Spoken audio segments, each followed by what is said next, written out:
Lord of the Apocalypse. I start with a level 10 unit. This video is purely for entertainment and does not infringe on copyrights or laws. The rights to the novel and image belong to the original author. We do not claim ownership. Don't like waiting and want to listen to this fanfic in full now? Subscribe to our Patreon, where you'll find the best fanfics. Chapter 1.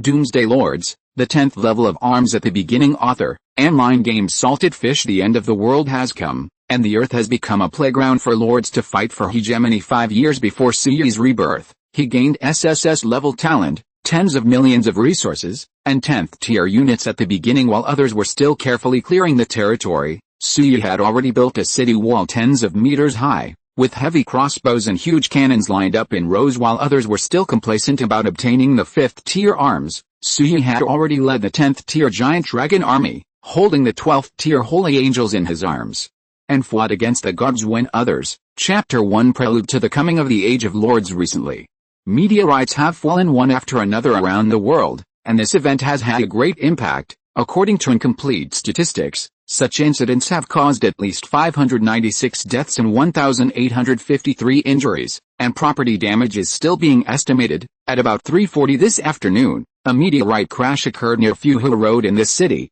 causing unknown casualties. The area has been cordoned off. Here, our reporter reminds you that during this special period, try not to go out. The TV hanging on the wall quickly flashed one picture after another, illuminating the dark room brightly. On the small bed opposite the TV, the white duvet was slightly raised, and a young man was sleeping soundly. Suddenly, the young man frowned, jumped up from the bed, and scanned his surroundings with a full face. When he saw the surrounding scene, the guarded look in the young man's eyes was quickly covered by doubts and bewilderment. Suyi swallowed a mouthful of saliva, and subconsciously picked up the mobile phone on the bedside table. After turning on the screen, the time displayed on it made his breathing a little short. June 23, 2050, at 22:03. I'm not dead. How come? Have I been reborn? Suyi looked at his hands in disbelief. The news broadcast on TV caught his attention, and with just a glance, he was sure of his current situation. He was indeed reborn, and he was reborn 2 hours before the Lord's Age. As someone who has experienced it, Suyi is very clear about what the meteorite crash event that is broadcasting on TV at this moment is. That was the harbinger of the coming Age of Lords, and those meteorites that fell were actually Lords' residences and treasure secret realms. At 12 o'clock tonight, the Earth will collide and merge with several other planes, expanding its area dozens of times. At that time, more Lords' residences, treasures, and secret realms will fall from the sky, or emerge from the ground, and they will be open together at the same time. There are countless monsters of various colors: a green-skinned goblin with a mace, a goblin who is less than 1.5 meters tall but extremely burly. The appearance of these monsters will bring doom to this world, of course. For some people, it may also be a freshman. Suyi, who quickly accepted the reality, clenched his fists, and a cold light shone from his eyes. In his last life, he was lucky enough to become a lord, but he was besieged because of a purple secret realm, and finally died in battle with his own legion. This time, he will live a new life, and he will definitely turn the world around and create the most powerful kingdom in this era. Of course, the more important thing is to protect those you love from being bullied. To do this, Suyi must act immediately. He vaguely remembered that at 12 o'clock 2 hours later, a Lord's residence would be refreshed on the outskirts of Hanan City. That station is located at the foot of Maniu Mountain, surrounded by mountains on 3 sides, easy to defend but difficult to attack. The most important thing is that 2 secret realms will be refreshed near the station at the same time, which is an extremely important resource in the early stage. In the previous life, this residence was acquired by an ordinary citizen of Hanan City. In a short period of time, relying on several nearby resource points, it became the largest territory in Hanan City in one fell swoop. Without further ado, Suyu grabbed his second-hand car keys and ran downstairs quickly. While running, he also called his sister Suzir. Suzir is a child adopted by Suyu's parents. She is 3 years younger than Suyu and is currently studying at the Department of Management of Hanan University. Since Suyu's parents passed away in a car accident 3 years ago, the brother and sister have been dependent on each other until now. The call was quickly connected, and Suzir's voice like a lark came from the other side of the phone. Hey, brother, is there anything you can do for me so late? After 4 years, hearing Suzir's voice again, Suyu lost his mind for a moment, but the tenacity honed in the apocalypse in his previous life made him react quickly. Listen to Zir, what I want to tell you now is very important. After you hear it, Immediately go to the convenience store downstairs in the dormitory to buy 2 boxes of mineral water and food that can fill your stomach for at least 10 days. Return to the dormitory before 1:30, and close the doors and windows. After 12 o'clock tonight, no matter what happens outside, don't open the doors and windows, don't turn on the lights, just hide quietly. Suzir on the other end of the phone listened a lot. After hesitating for a few seconds, he tentatively said, "Brother, have you been stimulated by something? Why are you buying so many things when you have nothing to do?" Suya frowned. He knew that it was difficult to explain things like the end of the world simply. He didn't explain, and said directly to the phone, "You will understand the reason later, just do as I said, right away." Suya's words are decisive, and there is no room for any doubts. This is a habit he developed after becoming a lord. To put it bluntly, it means majesty and deterrence. Suzir was taken aback. She knew Suya's character very well. When would a person who is usually funny and humorous be as serious as he is today? But before she could confirm again, the call had already been hung up. Suya, who had already rushed to the underground garage, opened the door and sat on it, start the car and galloped towards the outskirts of Hannan City. He has to hurry up and become a lord. As for Sukainer, Suya guessed that she should be fine. In my last life, I broke into Hannan University and rescued Sukainer only a month later. Apart from being dirty and skinny, she had no other influence. It's a pity that Suya's ability is limited.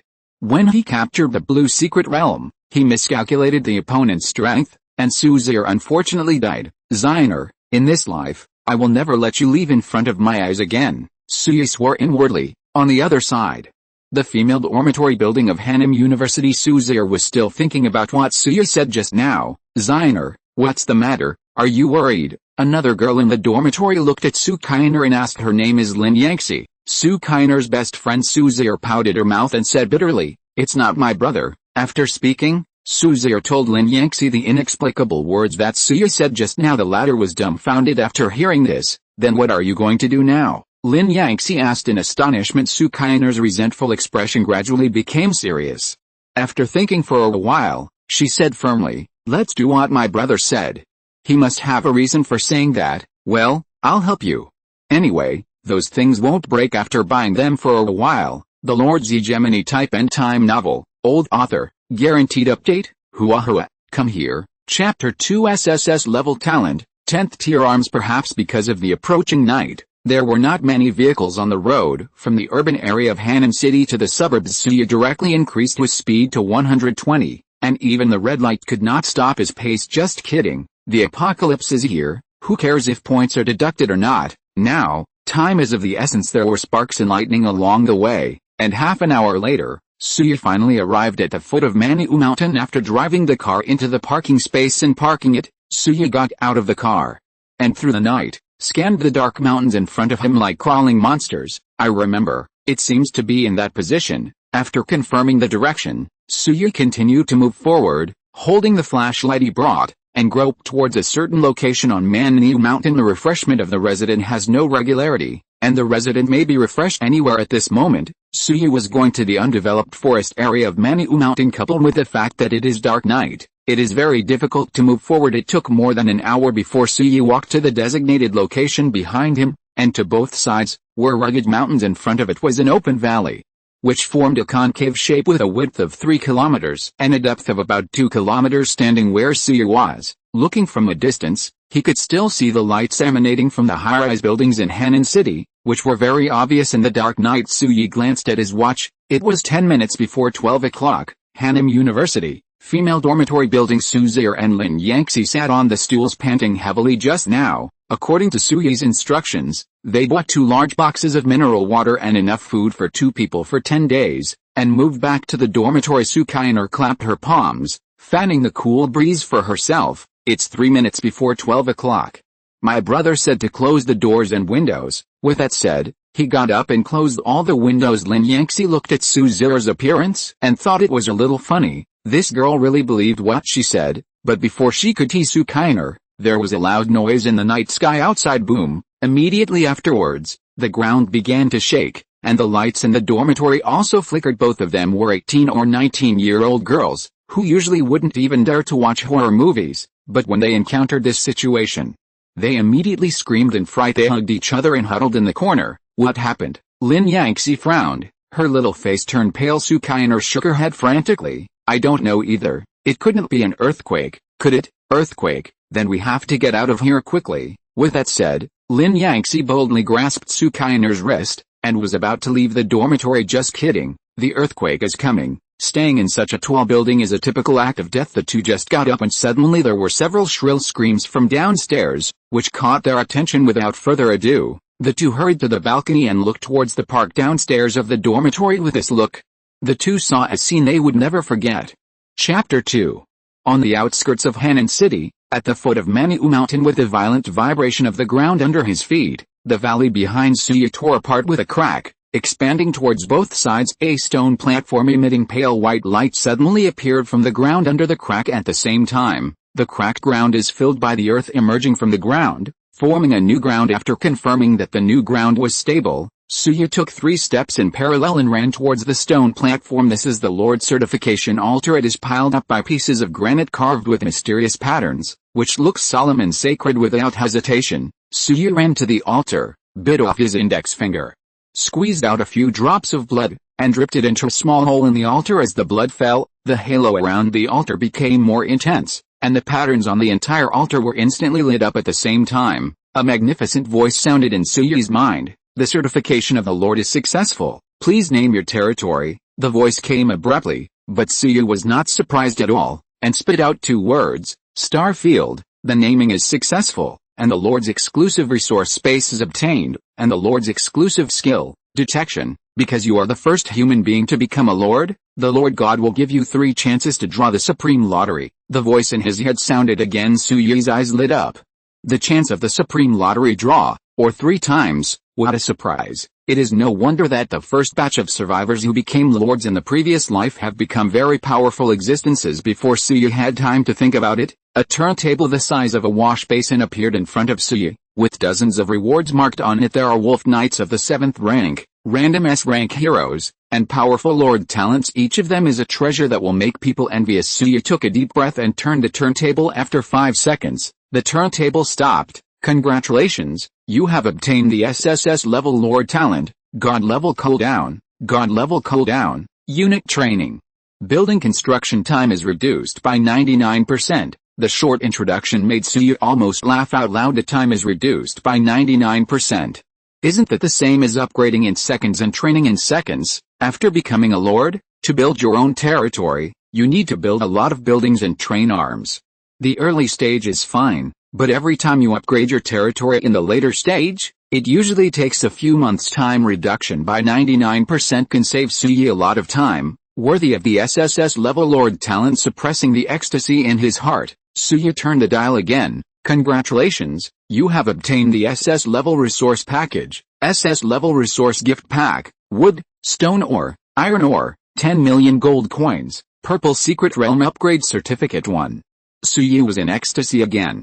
At the beginning of the game, there were 10 million resources, which could fully meet Suya's early consumption. Most importantly, there is also a purple secret realm upgrade certificate. Proof of upgrading purple secret realm. Any secret realm below purple can be upgraded to purple. PS, secret level from low to high, white, green, blue, purple, orange, red. Although this thing is not as talented as the Lord just now, it is definitely not bad. You know, Suya had an 8th level Lord's Hall in his last life, and he only occupied a purple secret realm in this life. Start a purple secret realm, that is the rhythm to take off. The secret realm can also be called a resource point, which provides various materials for building the territory. The higher the secret realm, the more materials will be produced at the same time. Continuing to turn the dial, the voice in my head sounded again. Congratulations, you have obtained the 10th level unit, Giant Dragon, and the exclusive unit building, Dragon Nest. Chapter 3. The first wave of monster siege. Fuck. Suyi, who heard the notification tone, uttered a foul language. What the hell? The 10th tier unit, Giant Dragon. This is so. Suyi was so excited that he was speechless.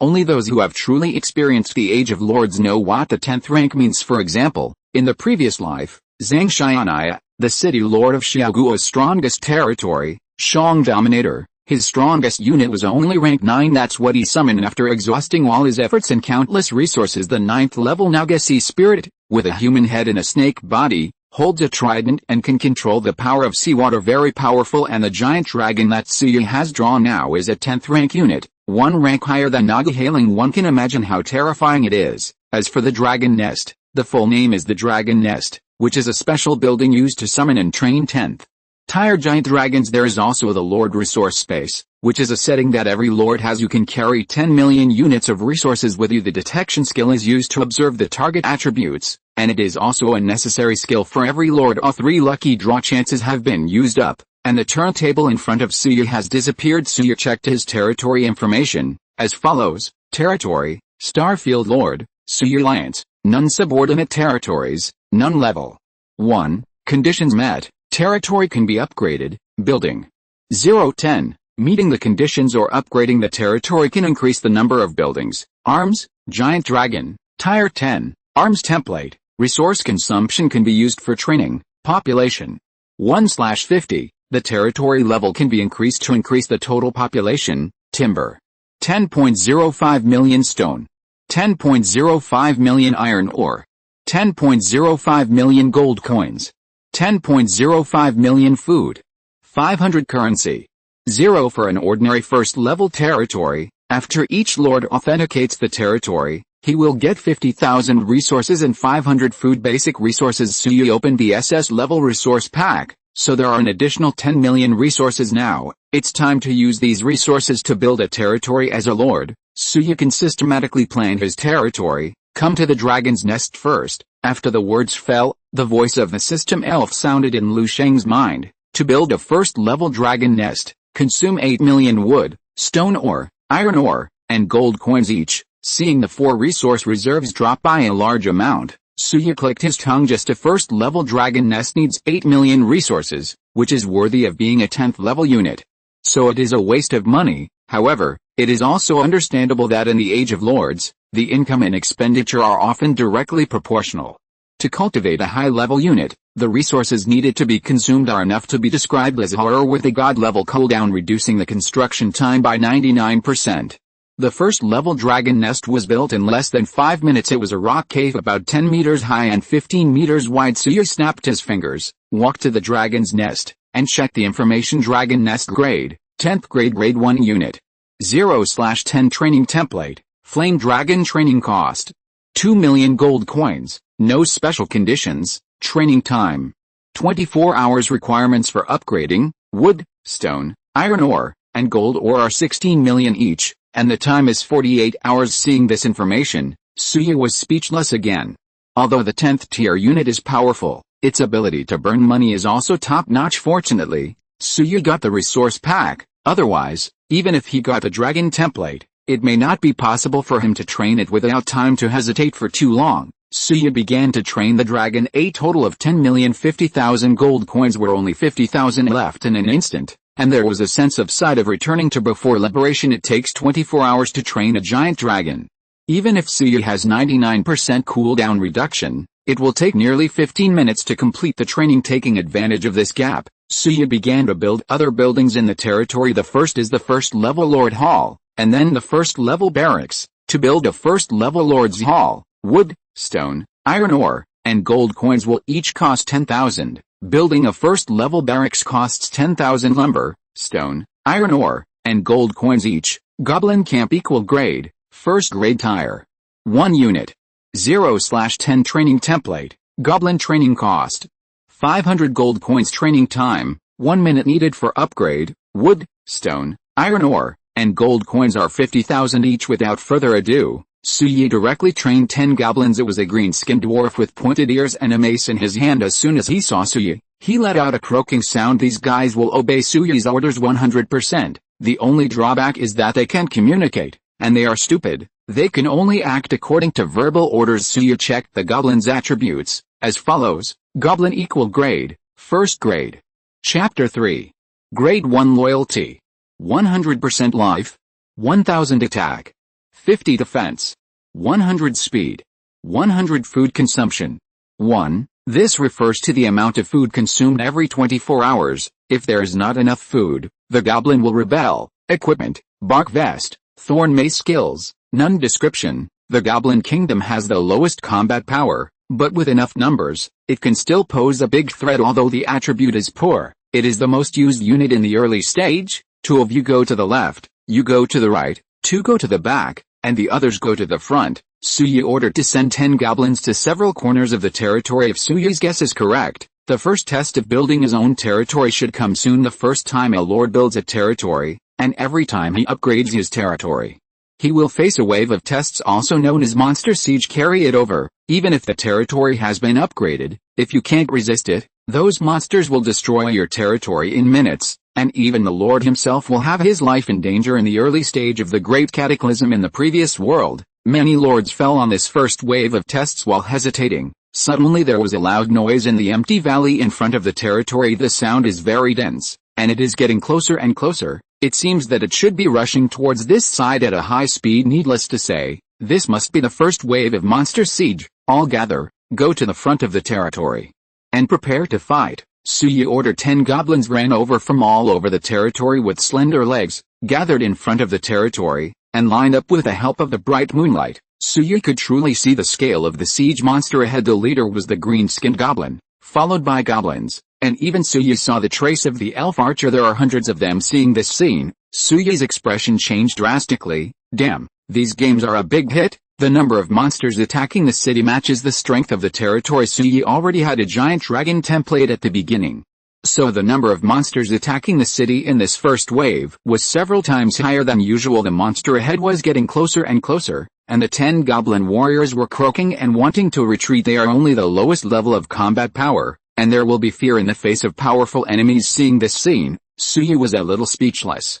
Could it be that he was about to die on the spot just after taking off? Just when the situation was critical, there was a strange cry from behind Suyi, from the direction of the dragon's nest. The 10th tier giant dragon. It seems, the training was successful. Come to the first 3 chapters, and there will be more later. If you like it, collect it, vote for it, and make a fuss in the comment area. Thank you. Chapter 4 The Might of the Dragon. A-class heroes, do your best to delay time. Suyi yelled at the 10 goblins under the deterrence of the Lord. The 10 goblins became much calmer, staring directly at the army ahead, and put on a fighting stance. Suyi, on the other hand, ran quickly to the dragon's nest. He couldn't wait to see what this 10th tier giant dragon looked like. But when Suyi really saw the appearance of the giant dragon, he was stunned. Inside the dragon's nest, a head the size of a basketball was looking out. Seeing Suyi running over, the owner of that head rushed out from the dragon's nest. This is a blood red dragon. Well, it's a bit of an inappropriate description to say it's a giant dragon, because this guy is only about 2 meters tall, and his whole body is covered with blood-colored dragon scales. The 2 wings fluttered, looking a little funny under Suyi's dumbfounded gaze. Giant dragon ran up to him and rubbed his head against Suyi's arm. With a fawning look on his face, Suyi was speechless. What the hell is this dragon? Shouldn't the giant dragon in his imagination be 100 meters long, with a flick of its wings, a tall and mighty image of a strong wind? This one in front of me, swallowing a mouthful of saliva, Suyi began to check the dragon's attributes. Looking at it this way, the heart that hangs in my heart is quite peaceful. Fire dragon grade, 10th grade, grade 1 loyalty, 100% life, 200,000 attack, 10,000 defense, 10,000 speed, 500 food consumption, 100 equipment, none skill. Blazing dragon's breath, aim at the target and spit out extremely high temperature dragon's breath, which can burn everything. Lava hell, hit the ground, summon magma, covering a radius of 30 meters, causing huge damage. Dragon god encouragement, encourage the units whose level is lower than your own, dispel the fear in their hearts, and increase the attribute by 30%. Dragon god's coercion, as a high-ranking dragon god, he will deter troops of lower ranks, and their attributes will be weakened by 30%. Description: the most irritable type among the dragons, moody, and has an extraordinary obsession with the gold coins and treasures. Seeing this attribute table, Suyi confirmed that this is indeed a giant dragon. The small size is probably due to the level. As the level increases, this guy should grow up and his attributes will also increase. In front of the territory, the battle has begun. The defense line composed of 10 goblins was instantly destroyed. There were even 3 goblins who were directly killed by the elf shooters in the rear. Seeing that the monster army was about to rush into the territory, Suyi frowned, and patted the flame dragon's head. Someone is going to invade our territory, it's your turn. As a 10th level unit, the first level flame dragon has the same intelligence as a 10-year-old child. Hearing Suyi's words at this moment, he suddenly became excited. His wings shook, and his body as long as 5 or 6 meters rose from the ground in an instant.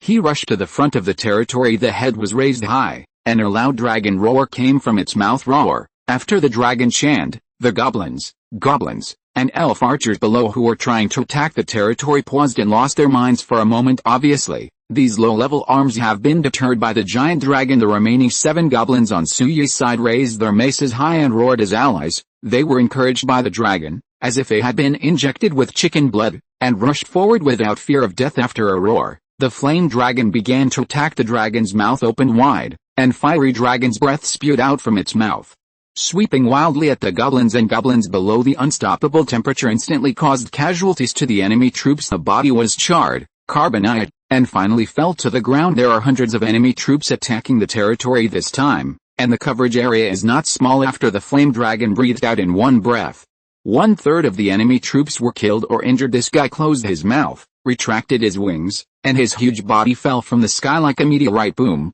A big hole was smashed into the ground, and a dozen goblins were turned into meat paste. What's even more frightening is that within a radius of 30 meters around the flame dragon, lava began to emerge from the ground. These substances also have extremely high temperatures, and the goblins, and even elf archers staying in this range screamed incessantly after only holding on for a few seconds. They all belched. Suyu was stunned as he watched from behind. This is the strength of the 10th tier arms. It's too powerful. It seems that it was a good decision to spend a lot of resources to train this guy. As the battle drew to a close, the enemy was routed, save for a few goblins and a few elf archers. Seeing that something was wrong, these guys turned around and prepared to flee. Seeing this, the huge flame dragon naturally wouldn't just watch. Its wings fluttered, and it chased after it. Suyu, on the other hand, looked at the fleeing elf archers there. An unusual figure caught his attention. Stop them! Suyu yelled at the same time. He ran in the direction of the elf archer. The flame dragon heard the order and landed in front of these elf archers and goblins who were about to flee under the pressure of the dragon. The intercepted goblins and elf archers trembled and prostrated themselves on the ground, daring not to resist. There was only one elf archer, still standing there, looking angrily at the flame dragon in front of him, even ready to shoot at the dragon. Suyu quickly ran behind the elf archer and detected her information. By the way, elf archer Eve grade, a grade level 6 dominance, 36. The higher the value, the more soldiers you can control. HP 21,000, attack 700, defense 300. Chapter 4. Speed 180, skill, explosive arrow. Charge up and shoot an arrow at the target, causing huge damage and weakening the target's defense by 50%. The higher the level of the enemy, the lower the effect. Fangxing burst, shoot 10 arrows in a row, and cause slowing effect on the hit target. Description: the captain of the elf archer, with great military exploits and rich combat experience. Seeing this information, the corners of Suyu's lips curled up. Sure enough, he was right. The elf archer in front of him who is not afraid of the dragon is a hero. Ahem. Let's talk about the data problem. The author can only use Chinese characters to express the too long number, otherwise it will be automatically blocked as a star, causing inconvenience for reading. Please forgive me, this book adds more rules. The new book is first released, and the data is the most important. For those who are interested in this book, let's go for a ticket. No matter how bad it is, it's great to have a bubble in the comment area, so that the author has enough motivation. 1,500 flowers plus 1 update, 1,000 evaluation votes plus 1 update, 5 tips, regardless of the amount, plus 1 update. In addition, the main line of this book revolves around the Lord's hegemony: build territories, summon arms, plunder resources, and become the strongest lord. Regarding various buildings, arms information and levels, the author will slowly update them in the relevant works. For the reference of old buddies, Chapter 5, Suyu, surrender to me, or die. In the Age of Lords, there are not only arms templates, but also hero templates. Even Suyu himself, as well as other human beings, can have hero templates. Hero templates are different from troop templates because each hero is unique, and has the same intelligence as an adult human, and can even communicate with humans. Normally the elf archer in front of him is obviously a hero, but his rank is not high, only A rank. PS, hero ranks from low to high: D, C, B, A, S, SS, SSS. Heroes have the ability to rule, and after signing a contract, they can become the Lord's subordinates or allies. Suyu looked at the elf archer named Eve in front of him, and showed a smile. You have been captured. Now I give you 2 choices. Submit to me and become my subordinate, or be killed by me. As soon as the words fell, Eve frowned. And a trace of disdain flashed in Suyi's eyes. You are just an ordinary human being. Why should I submit to you? Suyi was startled. It seems that Eve has quite a personality. Just rely on it. Suyi pointed to the flame dragon behind Eve. Eve's tender body trembled. In her previous perception, the giant dragon was a legendary creature she didn't expect to appear in front of her today. The deterrent power made her feel terrified. Most importantly, this giant dragon was actually summoned by the human being in front of him. This made Eve feel even more incredible. Seeing Eve's silence, Suyi continued, "What? Isn't it enough? Then I have to." With that said, Suyi raised his right hand. The flame dragon behind Eve snorted, and hot air blasted out from its nostrils. Surrounding Eve there were many sweat stains on her forehead. She knew that if she didn't agree, there would definitely be no good, and Suyi is just an ordinary person. She is not afraid, but the flame dragon behind her, that was a 10th tier unit. Even if he was a hero, he would at most remain unafraid. If he really wanted to fight, the opponent would probably burn himself to ashes with a breath of dragon breath. Thinking about my own state again, I came to this world in a daze a few hours ago, and I couldn't return to the elf territory for a while. That being the case, it's better to just compromise for the time being, and it's not too late to leave when you find an opportunity later. Moreover, the human being in front of him can summon a giant dragon as an ordinary person, and his origins are extraordinary. Maybe it will be helpful to the elf territory where he is in the future. Thinking of this, Eve coughed lightly. I can join you, but you can't order me to do something I can't accept. Otherwise, I'd rather die. Hearing this, Suyi was overjoyed and snapped his fingers. Don't worry, I'm very democratic. As soon as the words fell, a reminder came out of Suyi's mind. Eve, the elf archer, asked to join your territory. Do you accept? Accept. Suyi gave the order. From now on, Eve is a member of the star domain. These are my subordinates. They must follow me. Eve pointed to the 6 elf archers lying on the ground beside her. Suyi nodded happily, jokingly. Don't give up the free arms. Don't do it for nothing. By the way, I also checked the attributes of the elf archer. Elf archer grade, 2nd grade level. 3 loyalty. 50% life. 9,000 attack. 450 defense. 250 speed. 150 food consumption. 1 equipment, elf leather armor, fine longbow skill, explosive arrow, shoot an arrow at the target with full power, causing huge damage and weakening the target's defense by 40%. Description: an ordinary unit in the small tree elf tribe, with high mobility. The greater the number, the greater the threat. A very common tier 2 unit, nothing outstanding. Seeing that Suyi agreed, Eve waved her hand, and the 6 elf shooters stood up one after another, looking at Suyi respectfully. On the other side, the flame dragon seemed a little dissatisfied with Suyi's recovery of the elf archer, and made a puffing sound. Suyi rolled his eyes. It seems that the dragon's temperamental character is conclusive evidence. These goblins are handed over to you.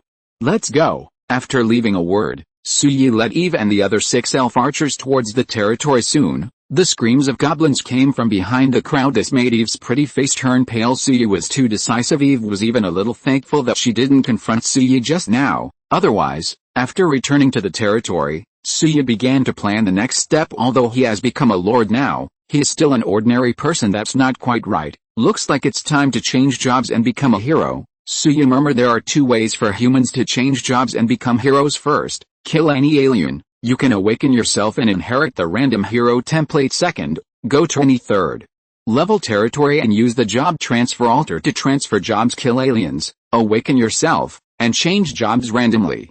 It may be a warrior, a knight, or a mage, and most of the inherited hero templates are extremely low level D, C, and B level templates. While using the job transfer altar to change jobs, the profession can be chosen by oneself.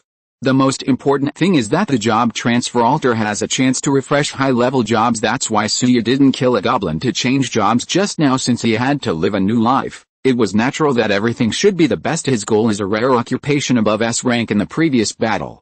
Only 7 of the 10 goblins remained. Suyi decided to replenish his troops. The Lord's Hall is still at the 1st level, and the level of the barracks cannot be raised, so Suyi chose to build another barracks. Building a 1st level barracks costs 10,000 lumber, stone, iron ore, and gold coins each. Having killed hundreds of enemies before, the goblin received about 20,000 resource supplies. After cleaning the battlefield, it would be enough to build another barracks. 2 1st level barracks can accommodate 20 units of arms. Train 13 goblins. Suyi ordered directly. Gold coin resources were reduced for a while, and the barracks began to build troops. Not long after, 13 goblins came out arranged neatly together. They made a croaking sound while looking at Suyi with reverence. Huahu is so rare, please support her. Chapter 6 Death, so close. The current strength of Suyi is as follows. Level 1 Goblins 20 units. Elf Archer has 7 units, including a Hero 1 unit of Fire Dragon. It has begun to take shape, but it requires a lot of resources. First is the food. Suyi only had 500 initial food. Goblins, and Elf Archers were fine. Each unit only needed 1 food per day, but the Flame Dragon is a big food man, 100 foods a day, a typical big eater. In terms of the food Suyi currently reserves, it can last for 4 days at most. In other words, within 4 days, he had to find a source of food and replenish his food reserves, otherwise, there would be a truce for his regiment. Secondly, Suyi only had 500 gold coins left. This amount is too little, and no more buildings can be built at all. Chapter 5. Not even a city wall could be built. Exposing a territory Chigago to the outside world is a very stupid behavior in the age of the Lord. It seems that tomorrow morning we have to look for 2 nearby secret realms. Suyi thought to himself. It was around 2 o'clock in the morning, and loud rumbling noises, even mixed with gunshots, could still be heard in Hanan City in the distance. Obviously, other monsters that came to this world have already fought against humans. Sukainer was still in Hanan City, which made Suyi a little worried. Therefore, he decided to speed up the development of the territory and try to set off for Hanan University within 2 days. After roughly thinking about a plan for the next few days, Suyi stood up and looked at Eve. It's getting late, let's rest early. Tomorrow, there will be a battle waiting for us. Eve straddled her long bow obliquely behind her, her black hair dancing slowly in the breeze. 2 pointed ears, which are unique to the elves, protrude from both sides of the hair. Looking really cute, she glanced around and rolled her eyes. Is there no place to live here? The corners of Suyi's lips twitched, and he looked at the territory with only a few buildings. He was a little speechless, and coughed lightly. Isn't there not enough time? Is there not enough resources? Let's make do tonight and build houses tomorrow. Eve snorted softly, seeming a little dissatisfied, but she didn't argue with Suyi, and took her 6 subordinates to the side to sit down in the open space, and began to rest. Suyi shrugged helplessly. What can he do? He is also very desperate. Giving so many resources from the beginning must give priority to building buildings that can enhance the strength of the territory. What the hell, he didn't even build the city wall. Return the houses. Let's talk tomorrow. There was a puff puff puff puff sound behind him, and Suyi looked back, and saw that the flame dragon had returned. I don't know if it's an illusion, but Suyi always feels that after this battle. This guy seems to have grown up a bit. The upgrade of arms is related to the number of enemies killed, which is the same as the upgrade of fighting monsters. When you kill a certain number of enemies, you can level up it. Obviously, for the 10th tier giant dragon, just 300 monsters are not enough to make it upgrade. Seeing this guy's simple and honest appearance, Suyi liked it for a while, and patted it on the head. From now on, I will call you Blazing. Hearing this, the giant flame dragon jumped up and down twice, apparently satisfied with the name Suyi gave it. Blazing, implying high temperature, violent, just suitable for the flame dragon. Rest early, and join me in the secret realm tomorrow. As he said that, Suyi found a place to lie down with Blaze. The urban area of Hanan has completely turned into hell on earth. Roads, high-rise buildings, shopping malls and other buildings, under the expansion of the ground, cracked one after another with cracks that made the scalp tingle. Screams, explosions, gunshots, and crashes continued to sound from every corner of the city. Goblins and other monsters ravaged the city, killing any human they saw. Hanan University. Downstairs in the female dormitory, it looks dire here. Many students who ran into the garden were killed, their heads smashed open by goblins' mace, and their brains burst. Some venomous spiders roam the gardens, injecting poison into dead bodies under the strong corrosion of the toxin. After an hour, the corpse will turn into a puddle of rotten flesh and thick water, becoming the most delicious food for the poisonous spider. After several hours of chaos, all the surviving students ran to hide everywhere, but even so, they were still found and forcibly killed by wandering monsters. The 6th floor of the girls' dormitory. The dormitory where Suzir lived was completely dark, and she couldn't see her fingers in the darkness. Suzir and Lin Yangxi hugged each other, trembling slightly. Ziner, do you think we won't die? Lin Yangxi said tremblingly, 2 lines of tears streaming down the corners of her eyes. Suzir's face was pale, but she still pretended to be strong at this moment. She patted Lin Yangxi's shoulder. No, brother said he would come back and save us. We have enough food and water. Just stay here and don't go out. We'll surely survive. The voice fell, and there were several screams from downstairs obviously. A few more unlucky ones were found by wandering monsters and killed by extremely brutal means. The two embraced tightly, but both could feel the other's body trembling with fear. Living in the prime, they realized for the first time that death could be so close to them. Fortunately, with Suyi's previous reminder, the two bought enough food and water. As long as they are not found by monsters, it shouldn't be difficult to persist for a few days. However, other survivors may not necessarily be so lucky, thanks to following Faith, brother, for his reward and support. In addition, this book recruits characters, arms, and gameplay. Brothers who have ideas can leave a message in the comment area, and the author will adopt it as appropriate. Example, I want a unit, the 5th level Magic Wolf Knight, who uses claw blades to attack. Chapter 7 Green Centaur Secret Realm. The next day, on the first morning of the end of the world, the sun still rises from the east. Warm rays of light spilled from the sky, covering the devastated earth at the foot of Maniu Mountain. Suyi has also woken up, but obviously, he didn't sleep well last night. Territories built in the wild are often attacked by sporadic monsters. In just 5 hours last night, there were more than a dozen waves. It's not on a huge scale, but overall it's pretty annoying at the same time.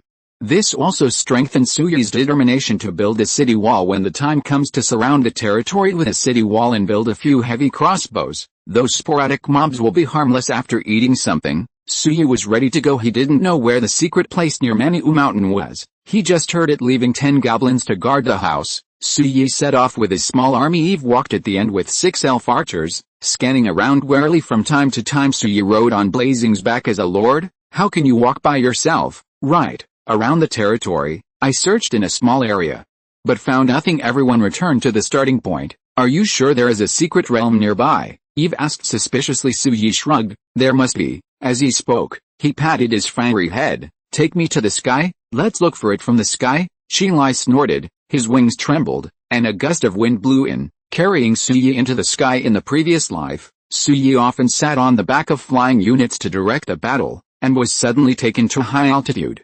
But he did not have adverse reactions such as fear of heights. He widened his eyes and scanned the surrounding mountains as he was flying. Xilai suddenly let out the sound of a dragon chant, and led Suyi towards a certain canyon behind Maniu Mountain. Suyi took a closer look and found something on the stone wall in the canyon. A cave was shining with a green light. Suyi is very familiar with that kind of light. Isn't it a secret realm? There should be another one. Look for it again. Suyi ordered. One person and one dragon flew for a while, and finally found another secret realm by the big river on the left side of Maniu Mountain. It was a higher level than the one on the other side of the canyon, and it was a blue secret realm. After confirming the location, one person and one dragon returned to the territory, and led the troops straight to the secret realm in the direction of the canyon. There are many monsters scattered in the jungle along the way, and several people fought all the way there. It was already an hour later when they arrived outside the secret canyon. Looking at the flashing green cave ahead, Eve's eyes flashed with surprise. Green secret realm. Even in her territory, there are not many masters. Unexpectedly, Suyi found one, which really surprised her. Go in. Let's make a quick decision, Suyi said after finishing speaking. He prepared to command the goblins to enter the secret realm. Eve stood behind with a tangled expression. Wait a moment. Suyi paused and looked back at Eve. The latter gritted his silver teeth and glanced around. This is a green secret realm. Are you sure we can take it down? In the Age of Lords, except for some special secret realms, ordinary secret realms are divided into 6 levels, from low to high: white, green, blue, purple, orange, and red. The 6 secret realms correspond to monsters of a fixed level. For example, the monsters refreshed in the white secret realm are generally tier 1 and tier 2 units, and in the green secret realm in front of him, the 3rd tier and 4th tier units were refreshed on Suyi's side. He himself is an ordinary person, and Goblin is a 1st tier unit, while Eve's Elf Archer is a 2nd tier unit. Although there are still 10th tier blazing units, it only has 1 unit in number. Can such an army really capture the green secret realm in front of them? Eve expressed doubts. Of course, this was also her unique cautiousness as the leader of the Elf Archer team. When Suyi heard this, she was not worried at all, and just cast a light glance at Eve. You underestimate the 10th tier troops. After all, Suyi waved his hand, and the 10 goblins in front passed through the entrance of the secret realm first, followed by Suyi and Blazing. Seeing Suyi disappear into the entrance of the secret realm, Eve gritted her teeth, hesitated for a moment, and chose to follow. I have also been with Suyi for a while, and Eve knows him a little bit. This guy doesn't seem like the pompous type of personality. If he was really not sure, He probably wouldn't take the risk to come here. Everyone seemed to pass through a layer of water curtain, and when they reappeared, they were already in a strange space. The age of lords has come. Digitizing the world. Human beings can not only change jobs to become players, but also build their own territories and summon arms, and these so-called treasures and secret realms are actually entrances to different dimensions. To put it bluntly, it is a copy in the game now. Suyi and the others set foot in a small different space. What appeared in front of me was a vast expanse of grassland. Suyi squatted down, observed the footprints around, and the feces left by some monsters, and immediately came to a conclusion in his heart. Chapter 6. It seems that this secret realm is the territory of centaurs.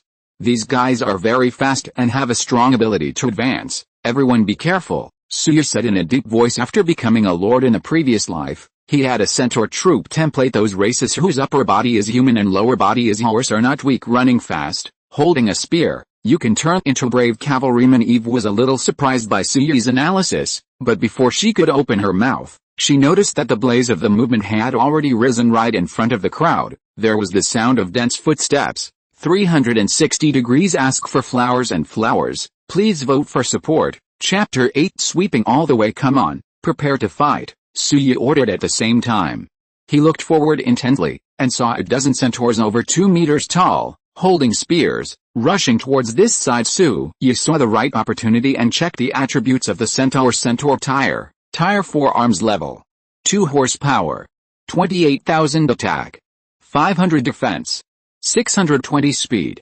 180 skill. Savage charge. Launch a charge on the target in front, causing massive damage, with a 30% chance to stun the target. This effect is invalid for targets whose level is higher than itself. Spear throwing. Throw the spear in your hands vigorously, causing piercing damage to the target. Description: a strange race that lives on the vast grasslands, with a docile personality, but facing the enemy, they will become unafraid of death and charge the enemy fiercely at this moment, just like the description of the centaur. After they spotted Suyi and the others, they all launched a charge. The two sides simply did not have any chance of negotiating a settlement. Seeing this, Suyi was naturally not polite, and gave an order. And the belligerent Blazing was the first to bear the brunt, and uttered a dragon cry at the attacking centaur. Under the deterrence of the dragon god, the speed of the centaurs dropped a lot, and their momentum was not as fierce as before. Then breathe out the breath of the dragon. Extremely high temperature flames spewed out from the blazing mouth, instantly igniting the grass below. The centaur who stayed in it was even more brutally roasted. Let out a scream. The forehooves jumped wildly, and at the same time raised the spear in his hand, and threw it towards the blazing air. How fast is the blazing speed? Facing the densely flying spears, it is easy to dodge and pass by, then continue to breathe the dragon's breath. The entire battle lasted less than a minute before it was declared over. More than a dozen centaurs turned into coke and fell to the ground in all directions. Eve, who was approaching quietly with the elf archer, was stunned. Why is the centaur a Tier 4 unit? So it's gone. Suyi seemed to have expected it, and snapped his fingers. Go ahead. Eve swallowed a mouthful of saliva, waved her hand, and followed Suyi with 6 elf archers. As the crowd deepened, more and more centaurs began to appear in their eyes. Suyi and the others were heinous intruders. Without saying a word, these guys launched an attack directly. Fortunately, the blaze was strong enough, and a few breaths of the dragon breathed down, destroying the incoming centaurs in minutes. The elf archers, goblins led by Eve didn't even have the chance to make a move. An hour later, everyone killed more than a dozen waves of centaurs, and finally reached the center of this secret realm. There is a centaur tribe built here, but the scale is not large. In front of the tribe, more than 100 centaurs were densely packed at this moment. They are looking angrily at the enemies who have invaded their homes. In the lead was an exceptionally strong male centaur, 3 meters tall, with tight muscles, holding a long sword and a shield in his hand. Centaur leader, Tier 4 grade. 8 horsepower. 90,000 attack. 1,000 defense. 750 speed. 220 skills. Centaur fighting technique. An experienced king in the centaur race, holding a long sword and shield, has a strong close combat ability. Knight's charge. As a real knight, he has a faster speed than ordinary centaurs and can cause greater damage to enemies. Description: the king of the centaur race, powerful. There are a lot of opponents, and it is difficult to beat them down. Suyi began to prepare the plan. I glanced around. When you see a few tall trees on both sides of the tribe, take it to heart. It is true that centaurs are fast, but they do not have the ability to climb trees. Therefore, Suyi's plan is to let Eve climb up the tree with the elf archer. As for the fiery dragon, it is the main combat power and can fly. and the dragon scales on its body are even more hard and terrifying, so there should be no need to worry too much. Finally, goblins. I am afraid they can only be used as cannon fodder. No way. This is one of the few functions of low-level arms the centaur in front didn't give Suyi too much time to think. Under the order of the Centaur King, it turned into a black army and came rolling towards this side. Suyi could only feel the ground under his feet start to vibrate. Eve's pretty face turned pale. Can we win? Suyi was expressionless, and said in a deep voice, of course, follow my instructions now and climb up to the top. With that said, Suyi pointed to a few big trees on the left. It is as thick as 5 or 6 people hugging each other, and there are many emerald green vines hanging down from the thick and thin branches of the water tank. Relying on these vines, it shouldn't be difficult for humanoid creatures like Suyi and Elf Archer to climb up the tree. Not much time to hesitate under the leadership of Suyi. The 7 elf archers quickly grasped the vines and climbed to the branches of the big tree on the other side of the fire dragon. The battle has already begun at this moment. Both feet stomped on the ground, and within a radius of 30 meters centered on blazing lava erupted from the ground under the super high temperature roasting. The centaurs within the range instantly jumped continuously, making squawking sounds from their mouths in pain. They threw the spears in their hands while running towards the outside of the lava hell. Dozens of spears pierced the air and landed on Blazing's body, but there was a clanging sound. These wooden spears, with sharp stones bound at the tip, were not strong enough to pierce the dragon's scales. At most, only slight traces are left. Seeing these weak creatures dare to attack him, he was furious. With a roar, he spit out a dragon's breath that was more than 10 meters long, instantly swallowed several centaurs on the other side. Suyi, who had already fixed his figure on the tree branch, was very satisfied with the fierce fighting power. Eve was also very surprised, and then took off her longbow and led the other elf archers to shoot at the centaur attracted under the tree. Chapter 9 Centaur Template. Massive resources. Arrows scattered and landed on the bodies of those centaurs. It showed its sharpness, and easily pierced the centaur's skin. Although it couldn't directly cause fatal injuries, it also made those centaurs who were hit by the arrows bleed profusely. A fierce battle has begun. Blazing goblins, elf archers all joined the fray. Only Suyi, an ordinary person, could only sit on a branch and watch it play. Fortunately, the blaze is powerful enough. The ultra-high temperature dragon breath, and the dragon scales harder than steel make it the invincible god of war in the field. 10 minutes later, more than half of the centaurs were killed or injured. Blazing also lost about a third of his health. Although the centaur can't break its defense, it can still cause some damage because of the digitization, especially the Centaur King. The longsword in his hand was made of unknown material. A sword cut on the blazing dragon scale can leave a white mark on it. The elf archers headed by Eve also killed many centaurs. These guys who couldn't climb trees had nothing to do with Suyi and the others who were on the tree. As for the goblins, as the lowest level unit, facing the 4th level centaur is the same as when the centaur meets the 10th level dragon unit. Less than 3 minutes after the battle started, almost all of them died under the centaur's iron hooves. The rest of the battle lasted for about half an hour, and only the king's centaur was left in the field. This guy was full of grief and indignation, seeing his own army destroyed before his eyes. This was a great torment for a king. Suyi has also experienced this kind of experience and understands this feeling very well. However, war is so cruel in the last days. If Suyi doesn't do this, then in time, this result will fall on him sooner or later. Following the fiery last breath of the fire dragon, the Centaur King let out a scream and fell to the ground. After the battle, Suyi grabbed a vine and jumped down from the tree. The battlefield hundreds of meters in diameter ahead was scorched black, with the corpses of centaurs strewn all over the place, and even the smell of barbecue wafted in the air. Zhili fell from the sky and ran to Suyi to claim credit. A faucet flicked back and forth. The smelly fart was extraordinary. Chapter 7. Suyi patted it on the head. Okay, you did a good job. This praise is very beneficial to Zhili. This guy snorted continuously. Suyi didn't bother to talk to this guy anymore. He walked around the battlefield and walked straight into the centaur tribe. It has become empty here. Eve followed Suyi, looking around curiously. This was the first time she had seen the territory of a centaur. Suyi walked into the Lord's Hall of the centaur tribe. There was a wooden treasure chest, and he stepped forward to open it.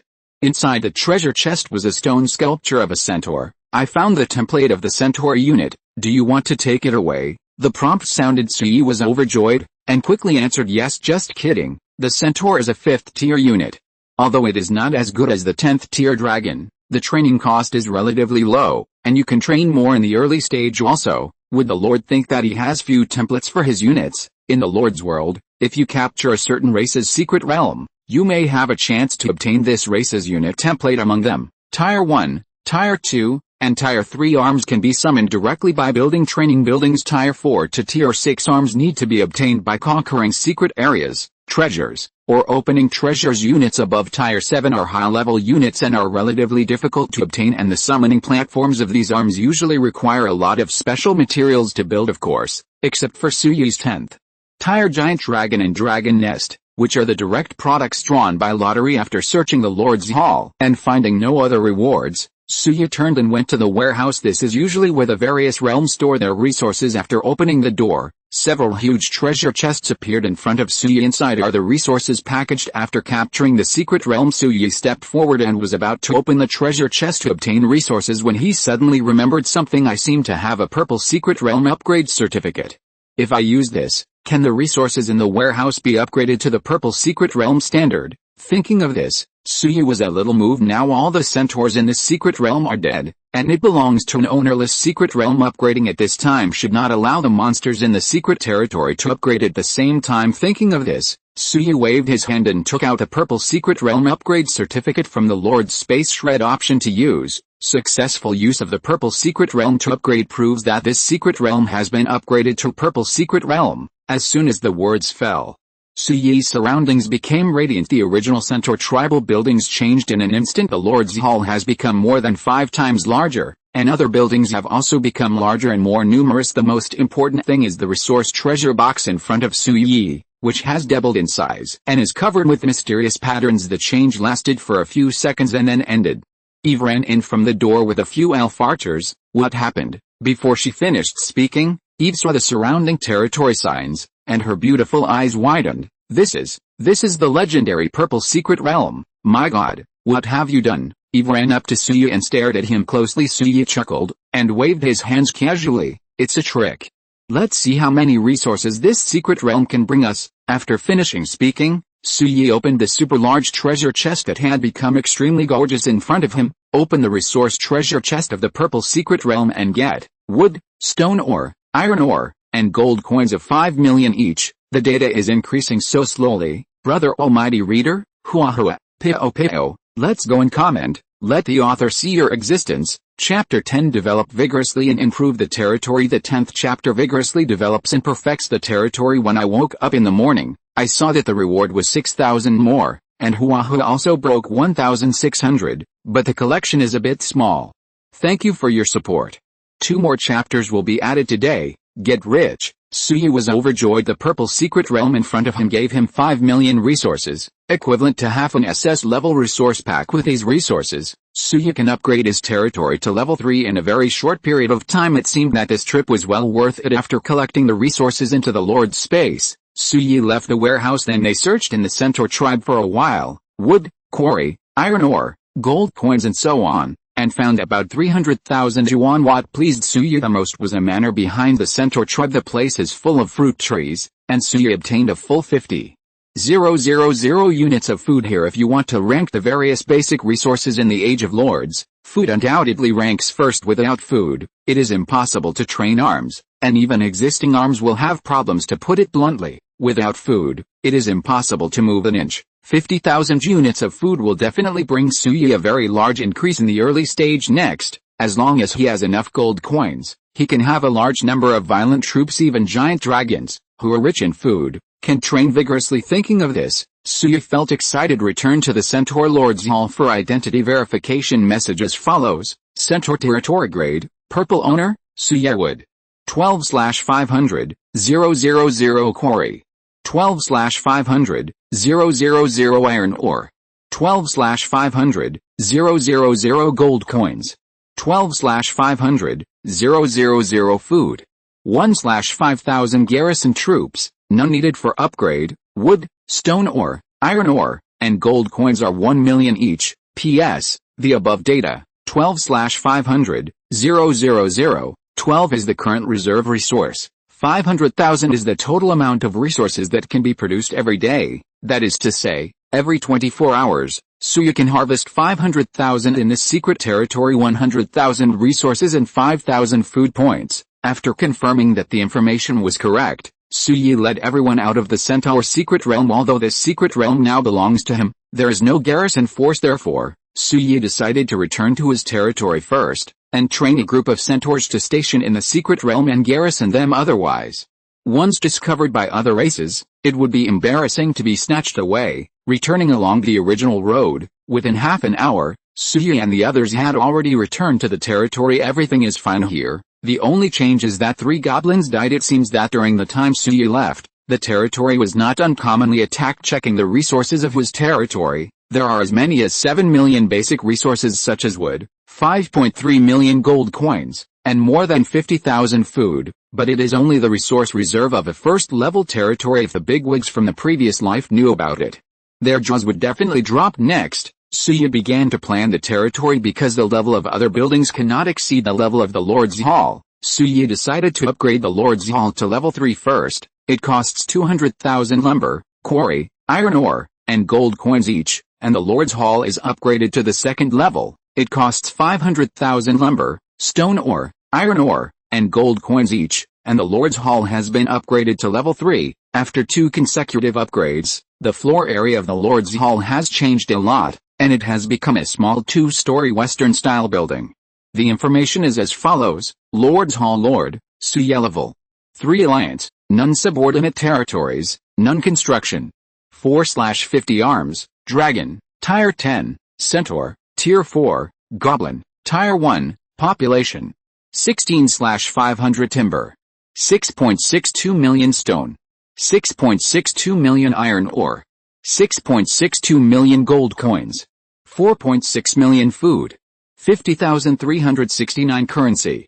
0 needed for upgrade, wood, stone ore, iron ore, gold coins 1 million each. After the level is upgraded, the number of buildings and population that can be built in the territory has increased several times. Then Suyi started to build other buildings. The first is the city wall. There are 2 types of city walls in the Lord world. One is a wooden fence and the other is a stone city wall. The wooden fence is cheap to build, but its defense is terribly weak. Suyi has a lot of resources, so naturally he won't build such a flashy thing, so it is directly a stone city wall. There is no fixed data for the construction cost of the city walls. It is proportional to the sum of the length and width of the city wall. Considering his limited resources, Suyi circled a territory with a length of 1,000 meters and a width of 500 meters. This range is not large, but there is no way to do it.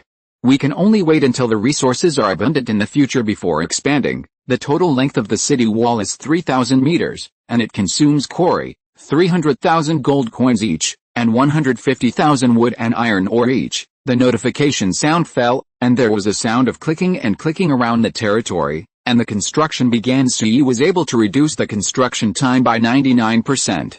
It took a total of 20 minutes from the beginning to the completion of the entire first-level city wall. It was a 2-meter-high granite city wall, enclosing the entire territory. If you're listening to this novel on a channel other than Fanfic World, it means they downloaded and uploaded it without effort. We cordially invite you to visit our channel, Mundo Fanfic Novelis. There you'll find the original version of this story, and you can explore many other novels of various genres. We're waiting for you to immerse yourself in a world of incredible novels. Chapter 8.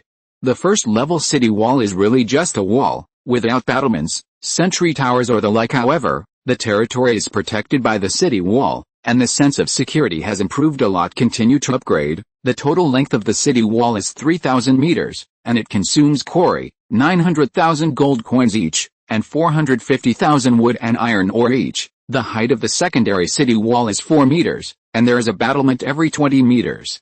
The information is as follows: city wall level 2 length, 3,000 meters height, 4 meters durability, 0/500, 000 needed for upgrade, stone mine, 3 million gold coins each, 1.5 million wood and iron ore each. The second level city wall has a durability of up to 500,000. This is the result of dataization. The city wall has a database durability. Only when the durability is worn down to 0, the city wall will be broken. 500,000. If you are facing low-level units, you can indeed last for a long time, but if you are facing a 10th order dragon like Blazing, then I'm sorry. 500,000 durability. You can get it every minute. The second level city walls can already be safely defended with heavy crossbows. Without further ado, arrange directly. The shooting range of the first level heavy crossbow is only a radius of 100 meters. If you want to cover the entire 3,000-meter city wall, you need at least 16. Consume 25,000 iron ore, 25,000 gold coins, 10,000 wood, and 10,000 stone ore each to build a first-level heavy crossbow 1. Consume iron ore, 25,000 gold coins each, 10,000 wood and stone ore each, and build a first-level heavy crossbow 1. Heavy crossbow grade 1 controller, none damage. 2,000 attack interval. 2S, can be blessed with the experience or talent of the controller. Durability. 0/50000 needed for upgrade. Iron ore, 50,000 gold coins each, 20,000 wood, and stone ore each. Chapter 11 SSS-level Hero Template. Chapter 11 SSS-level Hero Template. The heavy crossbow is a giant crossbow machine made of molten steel. It does not attack automatically, so it is necessary to arrange a unit of humanoid troops to control it. The so-called humanoid arms, such as elf archers, dwarves, human knights, human mages, etc., can all be regarded as humanoid arms. The heavy crossbow has an attack interval setting. The initial time is 2 seconds. If you arrange an experienced operator or a professional operator, the interval between some attacks can be shortened. Then, Suyi built 10 more houses, consume 10,000 wood, 5,000 gold coins each for stone ore, iron ore, and build a house 1. Consume 10,000 wood, 5,000 gold coins each for stone ore, iron ore, and build a house 1. 10 first-class private houses were built in succession. Arranged on the east side of the territory. Private house grade 1 habitable population. 20. The first-level private houses can only accommodate the population of 20 units, and there are 10 private houses in total, which can accommodate 200 people now. Eve can no longer say that Suyi has no place to live here after all these infrastructures were built. Suyi then set his sights on the career transfer altar that he cared most about. That is a special building that can only be built in territories above level 3. It costs 300,000 lumber, stone mines, iron mines, and gold coins each to build a career-changing altar 1. The notification sounded, and in the open space in front of the Lord's Hall, a huge stone sculpture broke through the ground. The stone carving is very large, 10 meters high, and the characters carved on it represent 6 professions: warrior, knight, archer, mage, priest, assassin. 10 minutes later, the rich brilliance on the job transfer altar gradually dimmed, and the notification that the construction was completed also came. Suyi pursed her lips, and walked towards the job transfer altar. Although Suyi became a hero by killing aliens in his previous life, he also has a very clear understanding of how to use the altar of job transfer. Similar to territorial certification,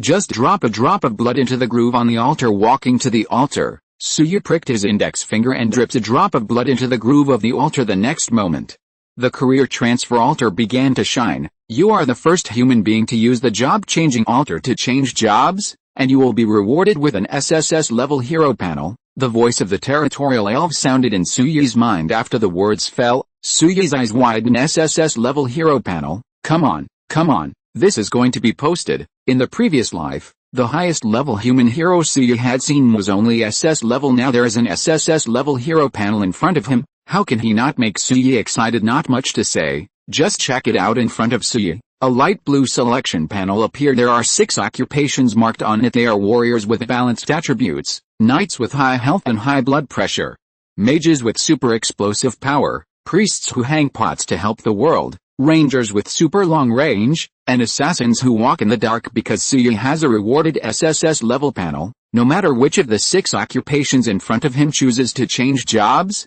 he can get the SSS level panel of that occupation. Suyi's occupation in the previous life was a warrior, and his understanding of this occupation is far superior to other occupations. So in this life, Suyi is still preparing to change jobs to become a warrior, professional fighter. Suyi ordered. The next moment, there was a flash of light on his body, and there was already an extra set of simple rattan armor. An iron sword appeared in his hand. This is the initial equipment for turning into a warrior. Suyi checked his attributes, as follows: name, Suyi. Occupation, warrior. Template, SSS level. The more advanced the template, the higher the initial attributes, and the higher the bonus attributes for each upgrade. Grade 1 dominance, 100 horsepower, 15,000 attack, 300 defense, 200 speed, 120 equipment, tough rattan armor, fine iron longsword skill, heavy attack, charge for 1 second, launch a fierce attack on the target, causing double damage, and a 50% chance to cause a stun effect.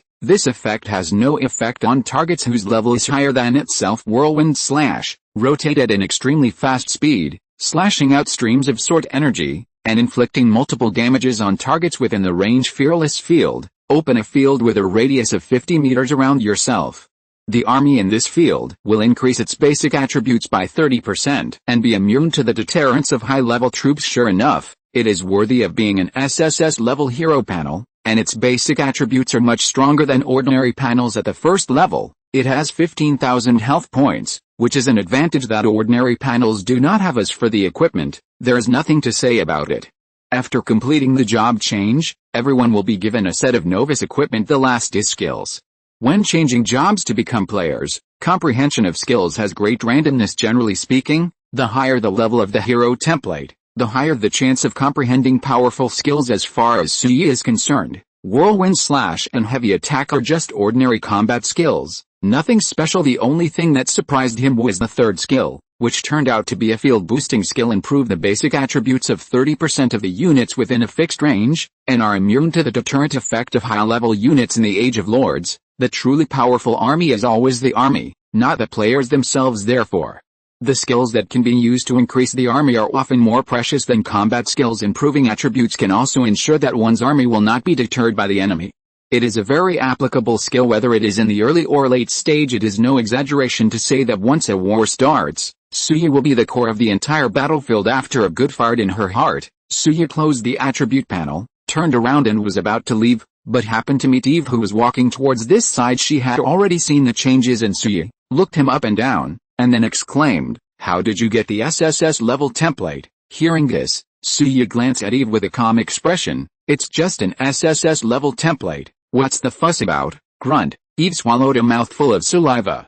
Wishing to punch Suya's dog's head off. SSS-level panel only, that's all. What the hell are you going to die if you don't pretend? Eve is an AL-level panel, which is considered pretty good in their elves' territory. Even their elf queen template and other ranks are only S rank. Suya suddenly popped up an SSS-level template. How could this not surprise Eve? Just about to argue a few words and make it clear to Suya how precious the so-called SSS-level template is, the latter has already left after the previous one passed construction and upgrade. There are not many resources left in the territory. In particular, there are only about 2.6 million gold coins left, and now Suya is going to use these gold coins to build a centaur summoning platform. Choose an open space in the north of the territory and start building. It costs 500,000 lumber, quarry, iron ore, and gold coins each to build a centaur training camp. It took 5 hours to build this thing with 99% time reduction. The construction will be completed in 3 minutes. Level 1 Centaur Camp.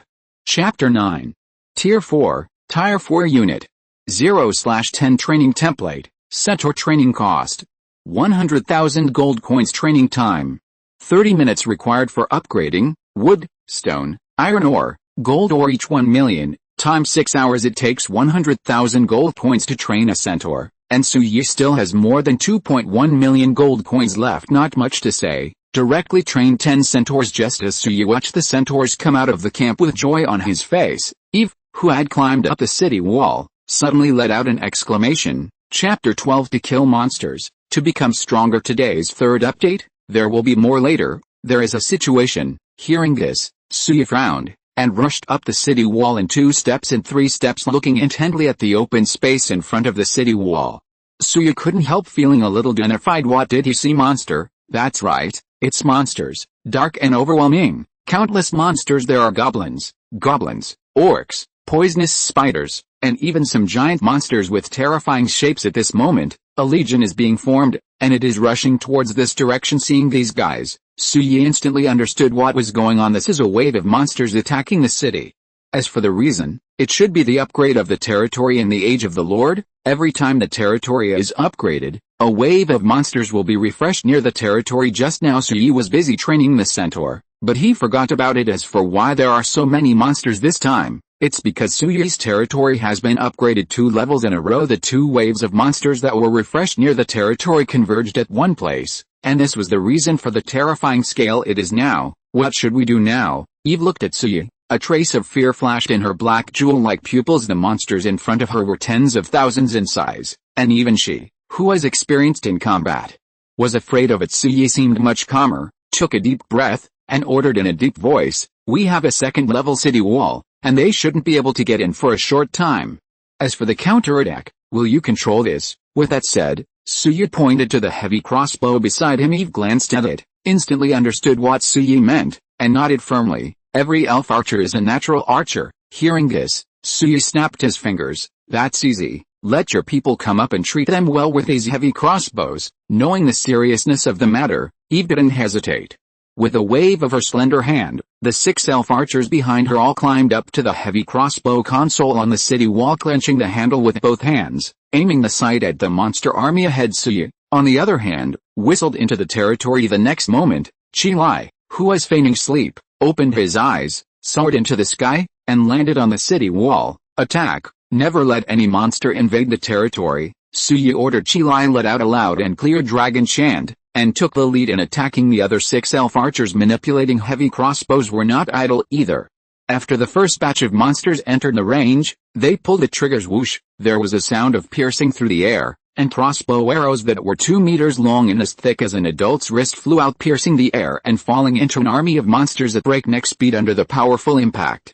The crossbow arrows easily break through the poisonous spider's carapace. Disgusting emerald green mucus shot out from the wound and landed on the nearby plants, making a terrifying chee-chee sound ahead. Zhili has also arrived at the battlefield. Opening his mouth is a mouthful of dragon's breath 10 meters long, and with extremely high temperature flames, it swept across the crowd of monsters. Many monsters were instantly ignited, and their bodies were burned, making a crackling, scalp-numbing sound. And this is not a blazing full force. All I saw was that this guy breathed out a mouthful of dragon's breath, retracted his wings, and fell from the air with a bang, smashing a few goblins into meatloaf within a range of tens of meters. Centered on itself, the ground began to chug out lava. The monsters in this range suddenly howled miserably, and the body part next to the ground was burned by the lava, and then was killed. The blazing dragon alone caused a great hindrance to the army below. Sure enough, it is worthy of being a 10th tier unit. A big battle kicked off at this moment on the city wall. Suyi looked at the black army of monsters that had arrived at the bottom of the city wall,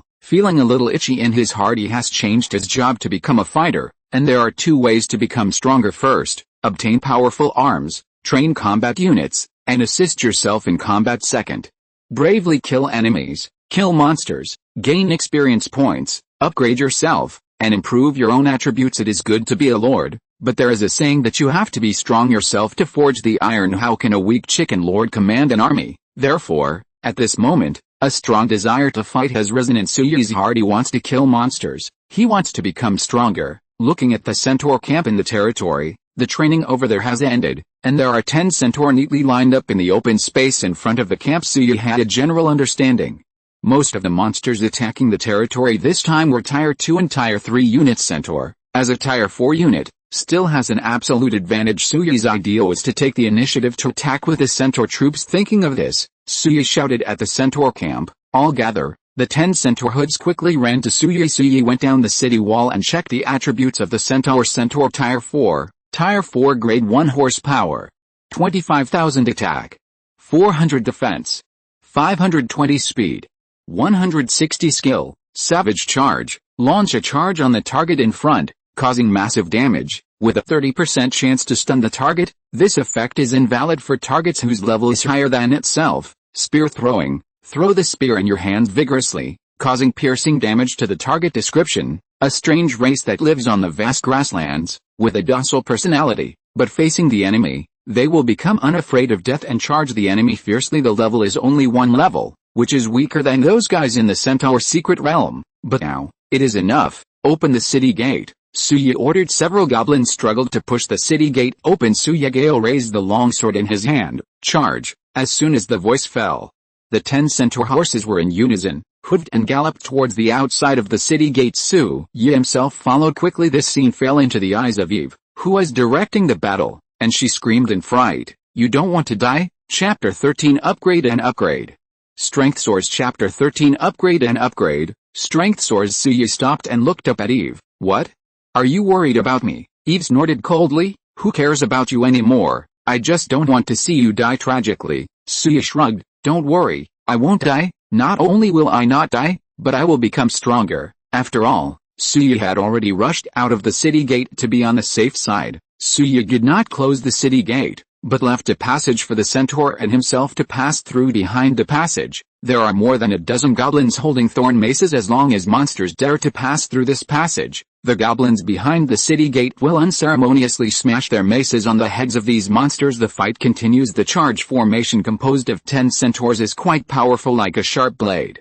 It pierced fiercely into the monster camp. Under the charge skill, many monsters were stunned, their bodies froze in place, and then they were pierced by the centaur. Suyi was naturally not idle. Directly open the fearless field and rush forward. Centaurs within this range get a 30% attribute boost and become more powerful. Keep lining up, keep charging, and trample monsters to death under the iron hoof. Taking advantage of this opportunity, Suyi also clenched his long sword tightly and rushed towards the goblins, who were easier to bully. Goblins are first-tier unit, similar in appearance to goblins. The only difference is that these guys are fat, like big green meatballs. With a valuable combat experience of the previous life, Suyi's combat effectiveness is not weak when approaching the goblins. He first charged a heavy blow, knocked back a few goblins, and then launched a whirlwind. The body rotated rapidly, and the sword energy spread out in all directions, and the few goblins who approached were instantly hid under several attacks. The goblin died tragically, and blue light spots emerged from the body, pouring into Suyi's body. This is the experience value, and it can be upgraded after obtaining a certain amount. The first batch of goblins died. Suyi found the feeling of fighting, and began to meet more powerful second order monsters. His current attributes are even stronger than some tier 2 monsters. As long as he pays attention, there should be no danger behind the city wall. Eve looked at Suyi, who was constantly shuttling through the crowd of monsters. Feeling a little frightened, holding a longbow in his hand, he fired bursts from time to time to solve some difficult opponents. For Suyi, time passed by every minute and every second, and after 20 minutes, more than half of the monster army in the field had been killed. Most of these are resolved by blazing. Chapter 10. This guy's combat prowess is no joke. After killing so many monsters, the blazing experience bar was finally filled, a light flashed on his body, and his level was raised to level 2 Fire Dragon grade, 10th grade level. 2 loyalty, 100% life, 300,000 attack, 15,000 defense, 15,000 speed, 550 food consumption, 100 equipment, none skill. Blazing Dragon's Breath. Aim at the target and spit out extremely high temperature Dragon's Breath, which can burn everything. Lava Hell slams into the ground, summons magma, covers a radius of 40 meters, and causes huge damage. Dragon God Encouragement. Encourage the units whose level is lower than your own, dispel the fear in their hearts, and increase the attribute by 35%. Dragon God's Coercion. As a high-ranking Dragon God, he will deter troops of lower ranks, and their attributes will be weakened by 35%. After the second level, the blazing 4-dimensional attribute has increased by almost 1/2. The body size has also become larger, with a body length of more than 12 meters, and the wings are opened, which is also 7 or 8 meters long. The increase in level made Zhi full of strength, and for a while, this guy became extremely excited under the indiscriminate bombardment. More monsters turned into coke. Another 20 minutes passed, and the battle was coming to an end. Suyi stood against a fearless domain and cooperated with blazing to kill the last poisonous spider. At this moment, the open space in front of the territory is full of various resources. Suyi ordered the goblins in the city to come out to clean up the battlefield. At the same time, he also opened his own property panel to view it. In the battle just now, he successfully raised his level to level 3, and his attributes are as follows. Name, Suyi. Occupation, Warrior grade, SSS grade level 3. Dominance, 120 horsepower, 15,000 attack, 450 defense, 200 speed, 130 equipment, hard rattan armor, fine iron longsword skill, heavy attack, charge for 1 second, launch a fierce attack on the target, causing 2.5 times the damage, and a 60% chance of causing a stun effect. This effect has no effect on targets whose level is higher than itself. Whirlwind slash. Rotate at an extremely fast speed, slashing out streams of sword energy, and inflicting multiple damages on targets within the range. Fearless field. Open a field with a radius of 70 meters around yourself. The troops in this field will increase their basic attributes by 40% and will be immune to the deterrence of high-level troops. Attributes have improved a lot compared to before. Putting away the long sword, Suyi patted Blazing's head, and led the centaur troops back to the city. As soon as he entered the city gate, Suyi ran into Eve, who was coming down from the city wall. Before the latter could speak, Suyi had already said, "This battle was well fought." Facing Suyi's praise, Eve curled her lips, She should be more concerned about Suyu's strength after a big battle. His strength has nearly doubled. Such a terrifying growth power really deserves to be a template for an SSS-level hero soon. The battlefield was cleared up. Suyu counted the supplies, and the various supplies were about 400,000 yuan, which is not a small gain. After returning to the territory, Suyu started the next step of construction. There were still about 1.5 million gold coins left, and it was almost impossible to summon the dragon. So Suyu set his sights on the centaur. The actual combat just now proved that this 4th tier unit can completely crush the lower level units. The speed is fast and the impact is strong, especially when the number is large. Line up in a row and charge, and you can step on some low level units in minutes. And to train more centaurs, there are two ways. The first is to upgrade the existing centaur camp, which costs millions of resources. The second is to build another centaur camp, which only costs 500,000 resources. So Suyu chose the second one without hesitation. After a burst of light fell, another centaur camp appeared in the territory immediately afterwards. Suyu trained 10 centaurs and mixed them with the previous 10. Today's fourth change, there will be more later. Ask for a wave of flowers. Chapter 14, heading to Hanan Universities. In Chapter 11, some small modifications have been made to the protagonist's attribute panel, and a skill has been added. Old buddies who haven't seen it can jump back and take a look. In addition, cough cough, ask for flowers, votes support. After doing this, Suyu's gold coin reserve was only tens of thousands, and he became a pauper again. Glancing at the horizon, Jin Wu slanted westward, and it was almost dusk. Suyu remembered that the purple secret realm captured in the morning hadn't yet arranged for troops to be stationed there. 15 centaurs were quickly separated out, and after explaining the situation to Eve, they set off towards the back mountain of the territory. Eve stood on the wall, watching Suyu leave. The look in her eyes began to change quietly. Among other things, the shock that Suyu gave her in the battle just now was not ordinary. What the hell is this guy coming from? Eve clenched her fists. On the other side, Suyu ran wildly with 15 centaurs. These natural knights were not slow to run, and many monsters encountered along the way were directly crushed under the centaurs' iron hooves. 10 minutes later, Suyu arrived at his destination. After entering the secret realm, go straight to the Lord's Hall. It's still the same here. The only change is that the centaur that was killed before has been refreshed. After arriving at the Lord's Hall, Suyu left 15 centaurs behind. Your task is to guard this place and never let any creature in. Understand? Suyu ordered coldly. The centaurs looked at each other and nodded slowly. Afterwards, Suyu rode away on blazing. Half a month before the advent of the Age of Lords, all the races were still in an unstable state. Generally speaking, it was rare to take the initiative to attack and snatch secret realms. Therefore, Suyu was relieved to stay here with 15 centaurs. After the arrangements were made, Suyu left the secret realm with Blaze. On the way home, Suyu began to think about the next plan, and there were nothing but two choices. First, strike while the iron is hot, immediately occupy the blue secret realm on the left side of the territory, plunder resources, and continue to develop the territory. Second, give up occupying the blue secret realm, and immediately go to Hanan University to bring Sukainer out. The blue secret realm is guarded by troops of the 5th and 6th ranks.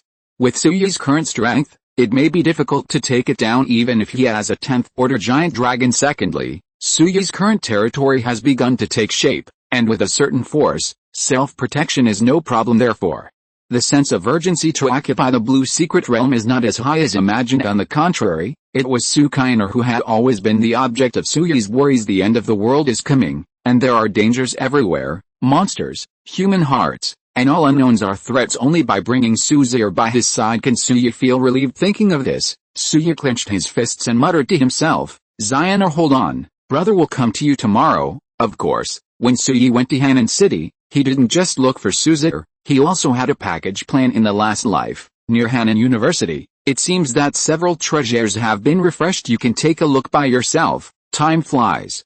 It is already late at night. The sky is shrouded in night, full of stars, and the silver moon is twinkling. A bonfire was lit in the open space of the star field, and Suyu and Eve sat face to face. There was an iron pan on the bonfire, which was steaming with gurgling steam, and a strange fragrance wafted out of the iron pan. This is also a kind of building, called kitchen. However, the level is only one level, so the conditions are a bit crude. Seeing that the time was almost up, Eve lifted the lid of the pot, took out some cooked food and handed it to Suyu. This is the food she cooked with the wild vegetables she collected around the territory while Suyu was out, and the ingredients she got from the centaur secret realm. At first glance, it is quite fragrant. Suyu took a sip, and his eyes lit up. I didn't expect you to have this skill." Under the firelight, Eve blushed. "It's just basic operations. Before I came to this world, I often led the team to perform missions in the jungle. This is what I ate." "Then it seems quite comfortable to be your subordinate," Suya teased. Eve glanced to the side, as if she didn't want to answer Suya's question. Suya shrugged, quickly finished the food on the bowl, and then said, "I have to leave here tomorrow." "Where are you going?" "There." Suya pointed in the direction of Hanan City. Eve glanced at the direction Suya was pointing at, and her face changed slightly. "It's a long distance. It will be very dangerous. Can't we not go?" After the words fell, Suya's eyes became firm, and she looked directly at Eve. "I have to go. There is someone who is very important to me, and I want to bring her out." The change in Suya's expression startled Eve. "Firm, unquestionable, even with a domineering feeling of a dictator. Then, do you need my help?" Eve gritted her silver teeth and subconsciously asked. Chapter 11. Hearing this, Suya shook his head and stood up. "No need. Your task is to stay here and wait for me to come back." After all, Suya entered a private house and went to rest. He hadn't thought of taking Eve there because it wasn't necessary as long as he has Blaze. This guy is enough to deal with most of the crises in the early stages for Eve. Suya felt that it was more suitable for her to stay in the territory and protect it from invasion. The next day, Suya got up early in the morning. Eve has already prepared breakfast. Although it is not very rich, it is enough to fill the stomach. After Suya had eaten, he greeted Chilaya and prepared to go flying into the air on Blazing. Looking towards the territory, Eve was standing on the city wall and looking at this side just now. Suya has temporarily handed over the command of the territory to her. She was there, and there were 6 units of elf archers, 5 units of centaurs, and 20 units of goblins. Most importantly, there are high walls and heavy crossbows. There should be no need to worry too much about the security of the territory. After waving goodbye, Suya commanded Blazing, and flew straight in the direction of Hanan City. Chapter 15. The Fall of Human Nature. Today's 6th update. Old buddies come to Bahua. Vote support. Flying through the air, Suya looked down at the earth. It has been a day and 2 nights since the end of the world came. It is not a long time, but the world has changed. There are many cracks in the ground, which are bottomless around the gap. You can also see some unknown strange plants. These things are actually products of other planes. When it collided with the earth plane, it fell out of the crack. As someone who has experienced it, Suya clearly remembers that 3 months after the advent of the Lord era, most cities on the earth will be covered by all kinds of weird plants. All high-rise buildings and heavy traffic will turn into a green jungle world, and this barren jungle is a paradise for all kinds of monsters. Secret realms, treasures, and territories are all hidden under such a jungle. Blazing speed was not slow, and under Suya's guidance, he quickly approached in the direction of Hanan University. The huge figure flitted through the air, forming a huge shadow under the sunlight. The monsters spawned on the ground, sensed the breath of the dragon, and hid one after another, fearing that the giant dragon above his head would fall from the air and give himself a mouthful of dragon's breath. Hanan University, the 6th floor of the female dormitory. 5 young men dressed in strange attire walked forward quickly. The leader was a young man with dyed yellow hair, holding a red tasseled gun in his hand, and wearing special soft armor on his body. His name is Wang Yu, and he was just an ordinary college student 2 days ago, but yesterday, he ushered in the most important turning point in his life. Desperate, he killed the goblin, kill any alien, and then successfully transferred to a gun warrior the soft armor and red tasseled spear. He is wearing now all the initial equipment for him to become a spear warrior. After discovering the secret of gaining power by killing monsters, Wang Yu went crazy. He felt that he was the chosen child of this era. With the equipment and strength, he killed many monsters one after another, and also found several roommates in the same dormitory with the help of Wang Yu. Several people who were already on good terms with each other on weekdays killed monsters one after another, and had a hero template. As the saying goes, men become bad when they have money, but in the last days, once they have the strength to surpass ordinary people, the evil and desires in their hearts will be endlessly stimulated. This is the case with Wang Yu and others. Last night, a few people captured the canteen downstairs of the men's dormitory and occupied a lot of food. After a full meal, they turned their attention to the 2 female students who were also taking refuge in the canteen. The few people who were possessed by desire forcibly insulted the 2 girls. After a few people finished venting their animal desires, the 2 girls ran out of the canteen while they were sound asleep, and finally died under the mouthparts of the poisonous spider. The few people who tasted the sweetness but lost the tools to vent their desires were a little upset. After discussing it, they decided to search the girls' dormitory, hope to find a female classmate for them to vent their desires here. "Fatty, are you sure there are still people alive here?" Wang Yu walked forward while looking at a fat 2-meter tall man beside him. This guy's name is Su Xianwei, but because of his huge size, he is generally called Fatty. The fat man has a pair of small eyes, which turn slyly, looking very wretched. Brother Yu, you're already here, you can't just leave now, there are still a few dormitories over there, it's not too late to go and have a look, the fat man said, holding a huge wooden shield in his hand, which looked like an iron tower. Wang Yu snorted coldly, fuck. I searched from the 1st floor to the 6th floor. It's just fucking unlucky to see some corpses. Hurry up and finish the search here. We will go to the cafeteria later. There is plenty of food there. There should be some people there. Few people passed by. The fat man nodded and walked forward quickly. Not long after, he let out a soft cry, come here, there seems to be someone here. When Wang Yu and others heard this, they all ran towards where the fat man was. Then, they saw a closed door. The fat man pushed hard, but the door remained motionless. This door is locked, there must be someone inside. Wang Yu showed a sinister smile, there are people and nobody, just break open the door and you'll know. When the fat man heard this, he chuckled, everyone back off, let me do it. As he spoke, he took 2 steps back, leaned against the giant shield, and slammed into the door with a bang. The door shook twice violently, and a lot of sand and stone fell out of the door frame. In the bedroom behind the door, Su Zir and Lin Yangxi were awakened from their sleep when I saw someone knocking on the door. I was a little flustered. Yangxi, there seems to be someone outside. Su Kainer clenched the corner of Lin Yangxi's clothes and lowered her voice. Lin Yangxi's pretty face turned pale, and she swallowed a mouthful of saliva. Could it be that they came to save us? Before Su Kainer could answer, Wang Yu and the others who heard the voice outside the door got excited. That's right, students, we were sent by the school to rescue you. Please open the door quickly, Wang Yu said. With a sinister smile on his lips, it would be a good choice if the people inside could open the door on their own initiative, wouldn't it? Of course, even if they don't open it, with their strength.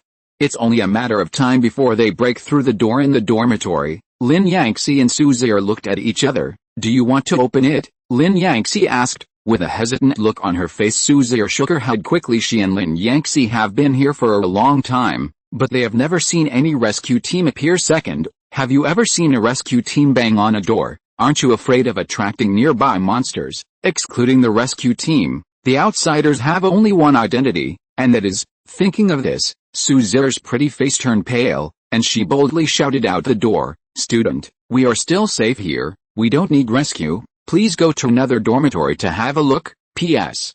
Because of the protagonist's reminder, the plot line of this life has shifted. Chapter 16. So you all deserve to die? Flowers meet the conditions for adding updates. This chapter is an adding update chapter. When Wang Yu and the others outside the door heard this, they frowned. Brother Yu, what should we do? They don't seem to trust us, said a thin young man dressed in black and turned into an assassin. Wang Yu spat on the ground. Trust me, we are not. Since they refuse to cooperate actively, then we have no choice but to. As he spoke, Wang Yu winked at the fat man. The latter understood and grinned. Leave it to me. With that said, they started hitting again. Under the tremendous force, the stainless steel dormitory door began to deform, making a creaking sound in the dormitory. Su Zir and Lin Yangxi were terrified. They heard the conversation between Wang Yu and the others just now, and from the analysis of the words, they had already guessed the identity of the other party. Ziner, what should I do? What should I do? Lin Yangxi was at a loss. Su Zir was also anxious like an ant on a hot pot. She got down from the bed, picked up the dormitory mop, and looked at the crumbling dormitory door. Seeing this, Lin Yangxi also came behind Su Kainer. Just when the two of them put on a defensive posture, the door of the dormitory in front finally died a heroic sacrifice and fell to the ground with a bang. The door of the dormitory was opened, and Wang Yu and the others looked inside the dormitory. When they saw Su Zir and Lin Yangxi, their eyes were a little straightened. Fuck, it's on time. I didn't expect there to be such a thing here. Brother Yu, we sent it. Several boys following Wang Yu said happily. Before the end of the world, they were just ordinary college students, want money but no money, want beauty but no face, and his daily lifestyle is relatively sloppy. Even if he pursues girls, all he gets in return are blank stares and good person cards. Now, with the end of the world coming, they are no longer ordinary college students, goddesses, nor are they high-ranking goddesses. As long as the fist is big, even the goddess will moan gently under their crotch. You, what are you going to do? Su Kainer gritted her silver teeth and glared at Wang Yu and the others. Seeing the strange outfits of several people, I was even more puzzled. What happened in this world? The fat man chuckled, and took 2 steps forward. I told you, we are here to rescue you. Impossible. Get out of here quickly, otherwise, I'll call someone, Lin Yangxi said, as if she was about to shout. Wang Yu chuckled, pulled a chair and sat down. Calling someone? You are yelling. I can guarantee that no one will come here even if you yell out your throat. Su Zir and Lin Yangxi's complexions turned even paler indeed. Both of them have seen what happened in the past 2 days. Chapter 12.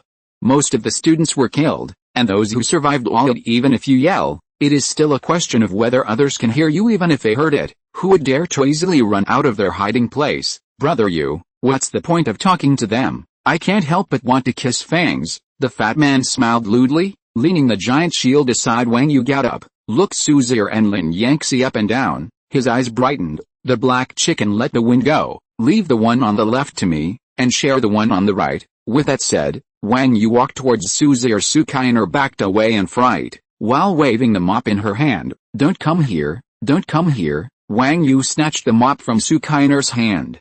Don't resist, obey me obediently, and I can guarantee your safety in the future. On the other side, Fatty and the others looked at Lin Yangxi and approached her step by step. The 2 little girls had no way to retreat, and were finally forced to the corner, with tears streaming from the corners of their eyes. Could it be that the 2 of them are going to be? At this critical moment, the black chicken who was in charge of letting the wind outside the door suddenly let out an exclamation. Someone is coming. Before the words were finished, everyone heard only a puff, and then there was the dull impact of a heavy object falling to the floor as they were approaching Su Zir. Lin Yangxi's Wang Yu and the others paused and looked back together. Then, they saw a figure appearing outside the dormitory door at some unknown time, wearing exquisite rattan armor, holding a long sword tightly in his hand. A trace of blood fell down the edge of the sword. Beside this person was a black chicken that had fallen to the ground. This guy's neck had already been cut with a big cut, and bright red blood flowed out continuously along the cut. Who are you? Wang Yu became angry in an instant, and picked up the red-tasseled gun that was put aside. He wasn't stupid. The man in front of him was also wearing battle armor, and he was able to kill the black chicken before they even realized it.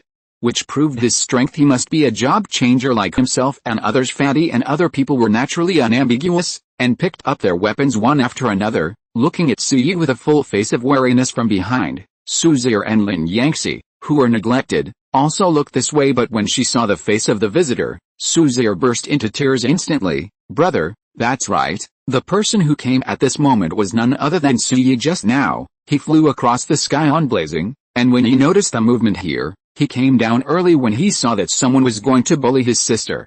He was so angry that he ordered the killer to kill the black chicken that let the wind go. Su Zir's shot successfully diverted the attention of Wang Yu and others. Taking advantage of this opportunity, she dragged Lin Yangxi to the front of Su Yi. Then he plunged into Su Yi's arms and raised his fist. He hit Su Yi's chest. If you don't come again, you will never see me again. Woo woo woo. Seeing Su Zir, who was crying so loudly, Su Yi loved her and patted her on the shoulder. I'm here, don't cry. With that said, Su Yi looked at Wang Yu and the others ahead. These guys dare to attack their own sister. It is unforgivable. You, all damned. Su Yi's voice was extremely cold, reaching the ears of Wang Yu and the others, sending chills down their backs. Chapter 17, Scared to pee. But Wang Yu and others are not intimidated, especially after changing jobs to players with strength beyond ordinary people. Their courage has been strengthened invisibly. Facing Su Yi, he would naturally not be afraid. Damn, do you think I scared you too much? The fat man scolded angrily, and he had already raised his giant shield. Wang Yu also clenched the red-tasseled gun in his hand,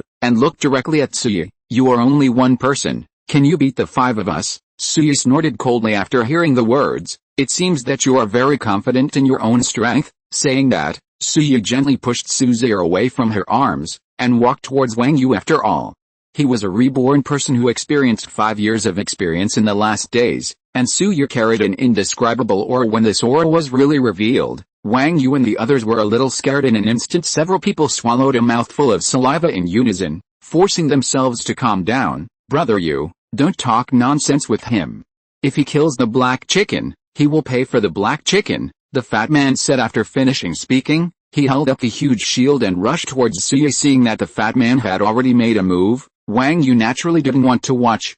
He flicked the red-tasseled gun, and rushed out with a stride, and the tip of the gun pierced Su Yi's face. Let's go together, chop this kid up. The rest of the people were also unambiguous, and rushed towards Su Yi together. Seeing this, Suzy and Lin Yangtze shouted in fright. "Brother, be careful." Suyi was quite calm. He had already checked the strength of Wang Yu and others. The highest level template is Wang Yu, B level. The others are all C level or even D level templates. The level is not high, and the attributes are terribly low. The most important thing is that Suyi didn't even have 1% of the battles they experienced, so what if they had the strength to surpass ordinary people? Suyi moved quickly, stepped back half a step, and began to strike hard. A second later, the longsword in his hand fell onto the fat man's huge shield with a bang. Click, a crack opened in the giant shield, and the fat man behind was directly stunned, and his body fell into a state of rigidity. And this is Suyi's opportunity. One sideways avoids Wang Yu's red-tasseled spear, and circles behind the fat man. The sword fell in his hand,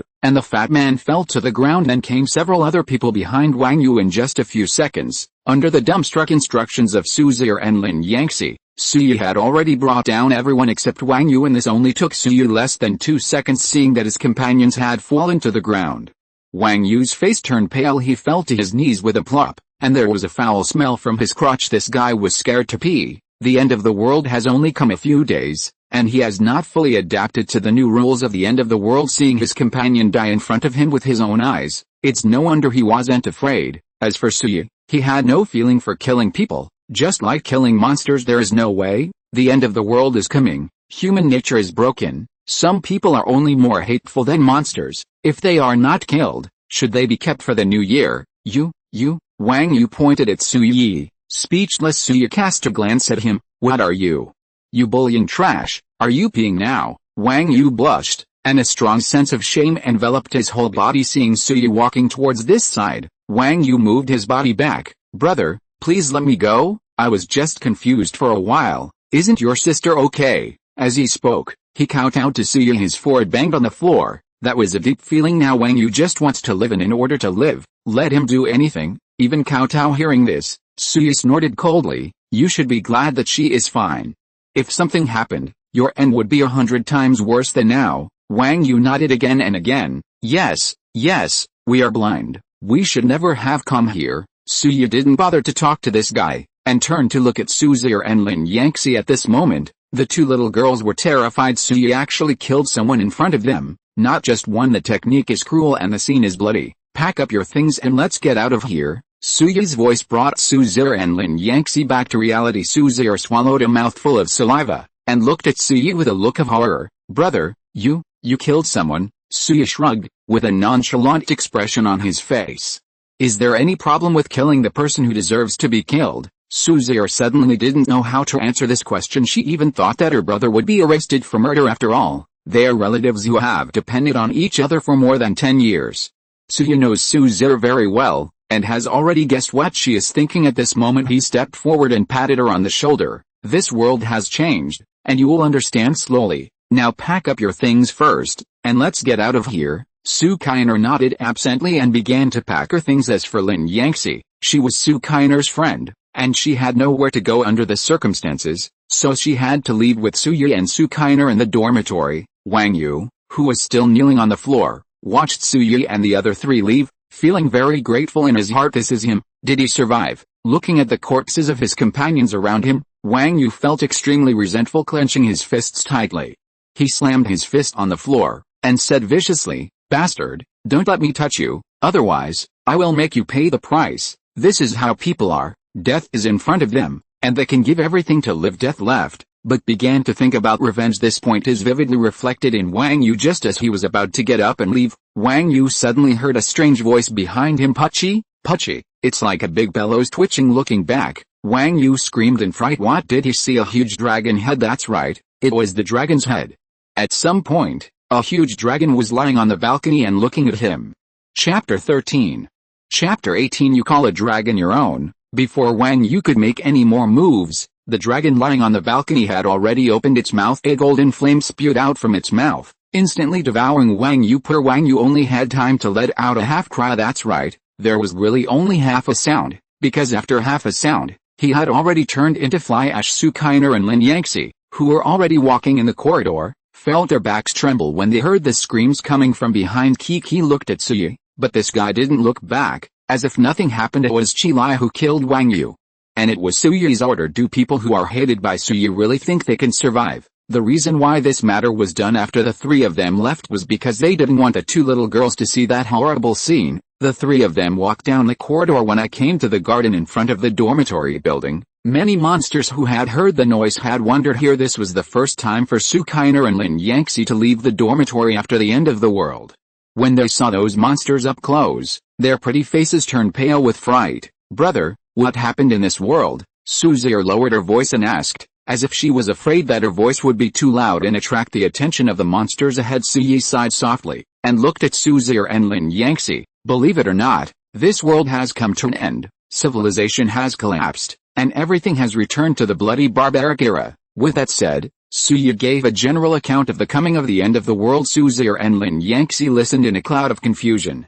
On the one hand, they couldn't believe it, and on the other hand, they couldn't believe it. As the saying goes, hearing is believing, seeing is believing. If there were only Suyi's unilateral remarks, it might be difficult to convince them that the end of the world has come, but what appeared in front of their eyes at this moment was indeed the scene of the end of the world. How can this be explained? Just as he was about to ask something, the poisonous spiders in the flower bed in front seemed to smell the breath of the three of them sliding 8 long legs at high speed. They rushed towards this side quickly. "Brother, over there." Su Kainer's face turned pale with fright. The same is true for Lin Yangxi. Feeling anxious, she subconsciously hugged Su Yi's arm tightly. On the other hand, Su Yi looked calm and whistled in a certain direction. Immediately afterwards, a howling wind hit, and a huge figure descended from the sky, landing in front of Su Yi and the others with a bang. What comes at this moment is blazing. Although the rank of highly poisonous spiders is not high, they are the most difficult monsters. A mouthful of venom will instantly fester the flesh and blood. Even some low-level armors can't resist the erosion of venom. Therefore, Suya didn't intend to go up and fight the poisonous spider by himself. Blazing fell from the sky, without a word. It was just a dragon's breath. The three highly poisonous spiders had no time to spit out their venom, so they were ignited into fireballs, turning into coke in an instant. After finishing these, Zhili turned around and walked towards Suya. He was still snorting loudly, as if he was asking for credit from Suyi. Being stared at by such a giant, Suzier and Lin Yangxi were terrified, and hurried to hide behind Suyi. Seeing this, Suyi couldn't help laughing, and stepped forward to touch Zhili's head. "Don't be afraid, my own, it's called Zhili." Hearing this, Suzier and Lin Yangxi's worldview collapsed. Suyi calls a dragon one of his own, and this dragon has a name, God. This, Suzier swallowed a mouthful of saliva, and kept a certain distance from Chilai. "Brother, what are you hiding from me?" In her impression, Suyi was just an ordinary fresh graduate who could not be more ordinary, went to work seriously, and lived an ordinary life that could not be more ordinary. But now, Suyi, who appeared in front of her, wearing a special rattan armor and holding a long sword, killed Wang Yu and others as soon as he appeared. Then he told her that the end of the world is coming, and there is no order in this world now. Another giant dragon named Blazing appeared, and he also said that he was one of his own. This is so. Suyi smiled wryly, and shook his head. "These things can't be explained for a while, but you will gradually understand them in the future." After finishing speaking, Suyi walked to the flower bed and glanced forward. In the weeds of the flower beds, there are countless bones. The stench was unpleasant, and most of the flesh and blood on the white bones had been devoured. It seemed that it should be the masterpiece of a highly poisonous spider. "Are there many spiders like this around here?" Suyi suddenly asked, looking at Suzier and Lin Yangxi. Hearing this, the two looked at each other, then nodded in unison. After the end of the world came, the two were terrified, lying on the balcony and watching the situation here. The monster that appeared the most in the flower beds was the kind of spider Suyi mentioned. They are highly poisonous and knocked down the terrified fleeing students before injecting them with venom and then swallowing them. The bones left in the flower beds are left by these poisonous spiders. Seeing the two nodding, Suyi confirmed his guess. "Then it seems that there is a nest of poisonous spiders nearby. We have to find it." After finishing speaking, Suyi called Suzier and Lin Yangxi to sit on Blazing's back. At first, the two of them were extremely reluctant, but later they found that the dragon named Blazing seemed quite friendly, so they boldly sat on it. The three of them sat down, blazing into the air, and flew into the air. Suzier and Lin Yangxi were a little afraid of heights, and hugged Suyi's arms tightly, leaving the latter quite speechless. I had no choice but to search the campus with two koala-like guys. Only a few days after the end of the world, the originally thriving school has changed. The teaching building was empty, leaving only white bones eaten by poisonous spiders. Under Suyi's guidance, Zhili led the three of them around half of the campus, and finally found something abnormal in the gymnasium to the east. Chapter 19. Burning the spider's nest. Giant cocoons ask for flowers, ask for support. After a few people approached and took a look, Suzier and Lin Yangtze covered their mouths, staring at each other. What did they see? A spider's nest, a huge spider's nest thin as a toothpick. The off-white spider silk enveloped the entire gymnasium. On these spider threads, there are many busy poisonous spiders, climbing up and down, making people's scalp numb. But that's not the scariest thing yet. The scariest thing, even making Suyi frown, should be the huge cocoons hanging upside down on the spider's nest. There are thousands of them. Suyi knew what it was. It was the people wrapped in spider silk. It is collected here by poisonous spiders to lay eggs and hatch small spiders. Suyi still remembered that in his last life, near Hanan University, there was a very large territory of highly poisonous spiders. There are tens of thousands of highly poisonous spiders, and they are divided into one side, which is extremely harmful to the nearby survivors and human territories. Later, several lords of Hanan City discussed and dispatched more than 10,000 high-level troops to wipe out the spider's nest. In the end, it seemed that a lot of resources were obtained from this spider nest. Poisonous spiders are only at the second level, but because of their terrifying attack methods and huge numbers, they are known as one of the most difficult monsters in the Lord era. Of course, if you can train the poisonous spiders into your own unit, then the most difficult thing to deal with is the enemy, and this is what Suyi is thinking now. He wants to capture the spider lair in front of him to see if he can get the template of the poisonous spider, find a place to go down. Suyi ordered with a fiery understanding. He soared in the air for a circle, and finally stopped on the roof of a teaching building near the gymnasium. The three of Suyi got off Chilai's back. Even though it was hundreds of meters away from the spider's nest, Suzier was still a little terrified. "Brother, what are you doing?" Suyi crossed his arms, scanned the size of the spider nest in the gymnasium, and said slowly, "I'm thinking. How can I get rid of all the spiders here?" Suzier and Lin Yangtze gasped when they heard the words "kill all the spiders here." There are at least hundreds of spiders entrenched in the spider nest in the gymnasium.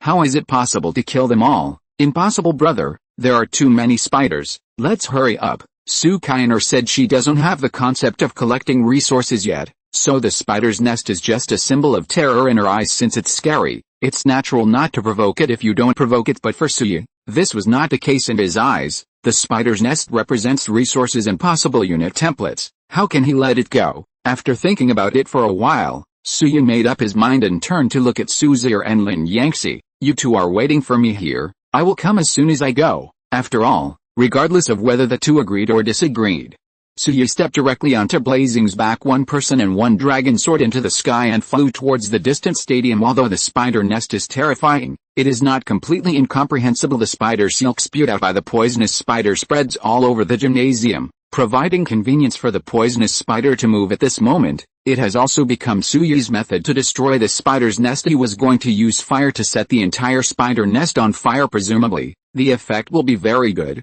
Zhi conveyed his meaning to Qilai. Qilai was unambiguous, and with a flick of his wings, he was approaching the spider's nest. Then he opened his mouth and spewed out a mouthful of dragon's breath. A so-called dragon's breath is an extremely high-temperature flame, which instantly ignites the spider silk below. After being sprayed out, the spider silk is flammable, and the flame spread to a huge area. In just a few seconds the flame swelled, and there were crackling and crackling sounds in the flames, and the movement here also successfully attracted the attention of thousands of poisonous spiders in the spider nest. These guys with 8 long legs crawled out from all over the spider's nest at a high speed, and crawled towards the direction where Suyi and Qilai were. But because of the flames, he was blocked outside. This made those guys very angry. They bared their teeth and claws at Suyi and Blazing, and even sprayed venom from their mouth parts. Seeing this, Suyi didn't care about it, and pointed to the other side of the gymnasium. "Keep setting fire and burn them to death." With a fiery understanding, he flapped his wings and sprayed around the gymnasium. The dragon's breath flame, when it encounters flammable spider silk, instantly produces a huge fire. Chapter 14.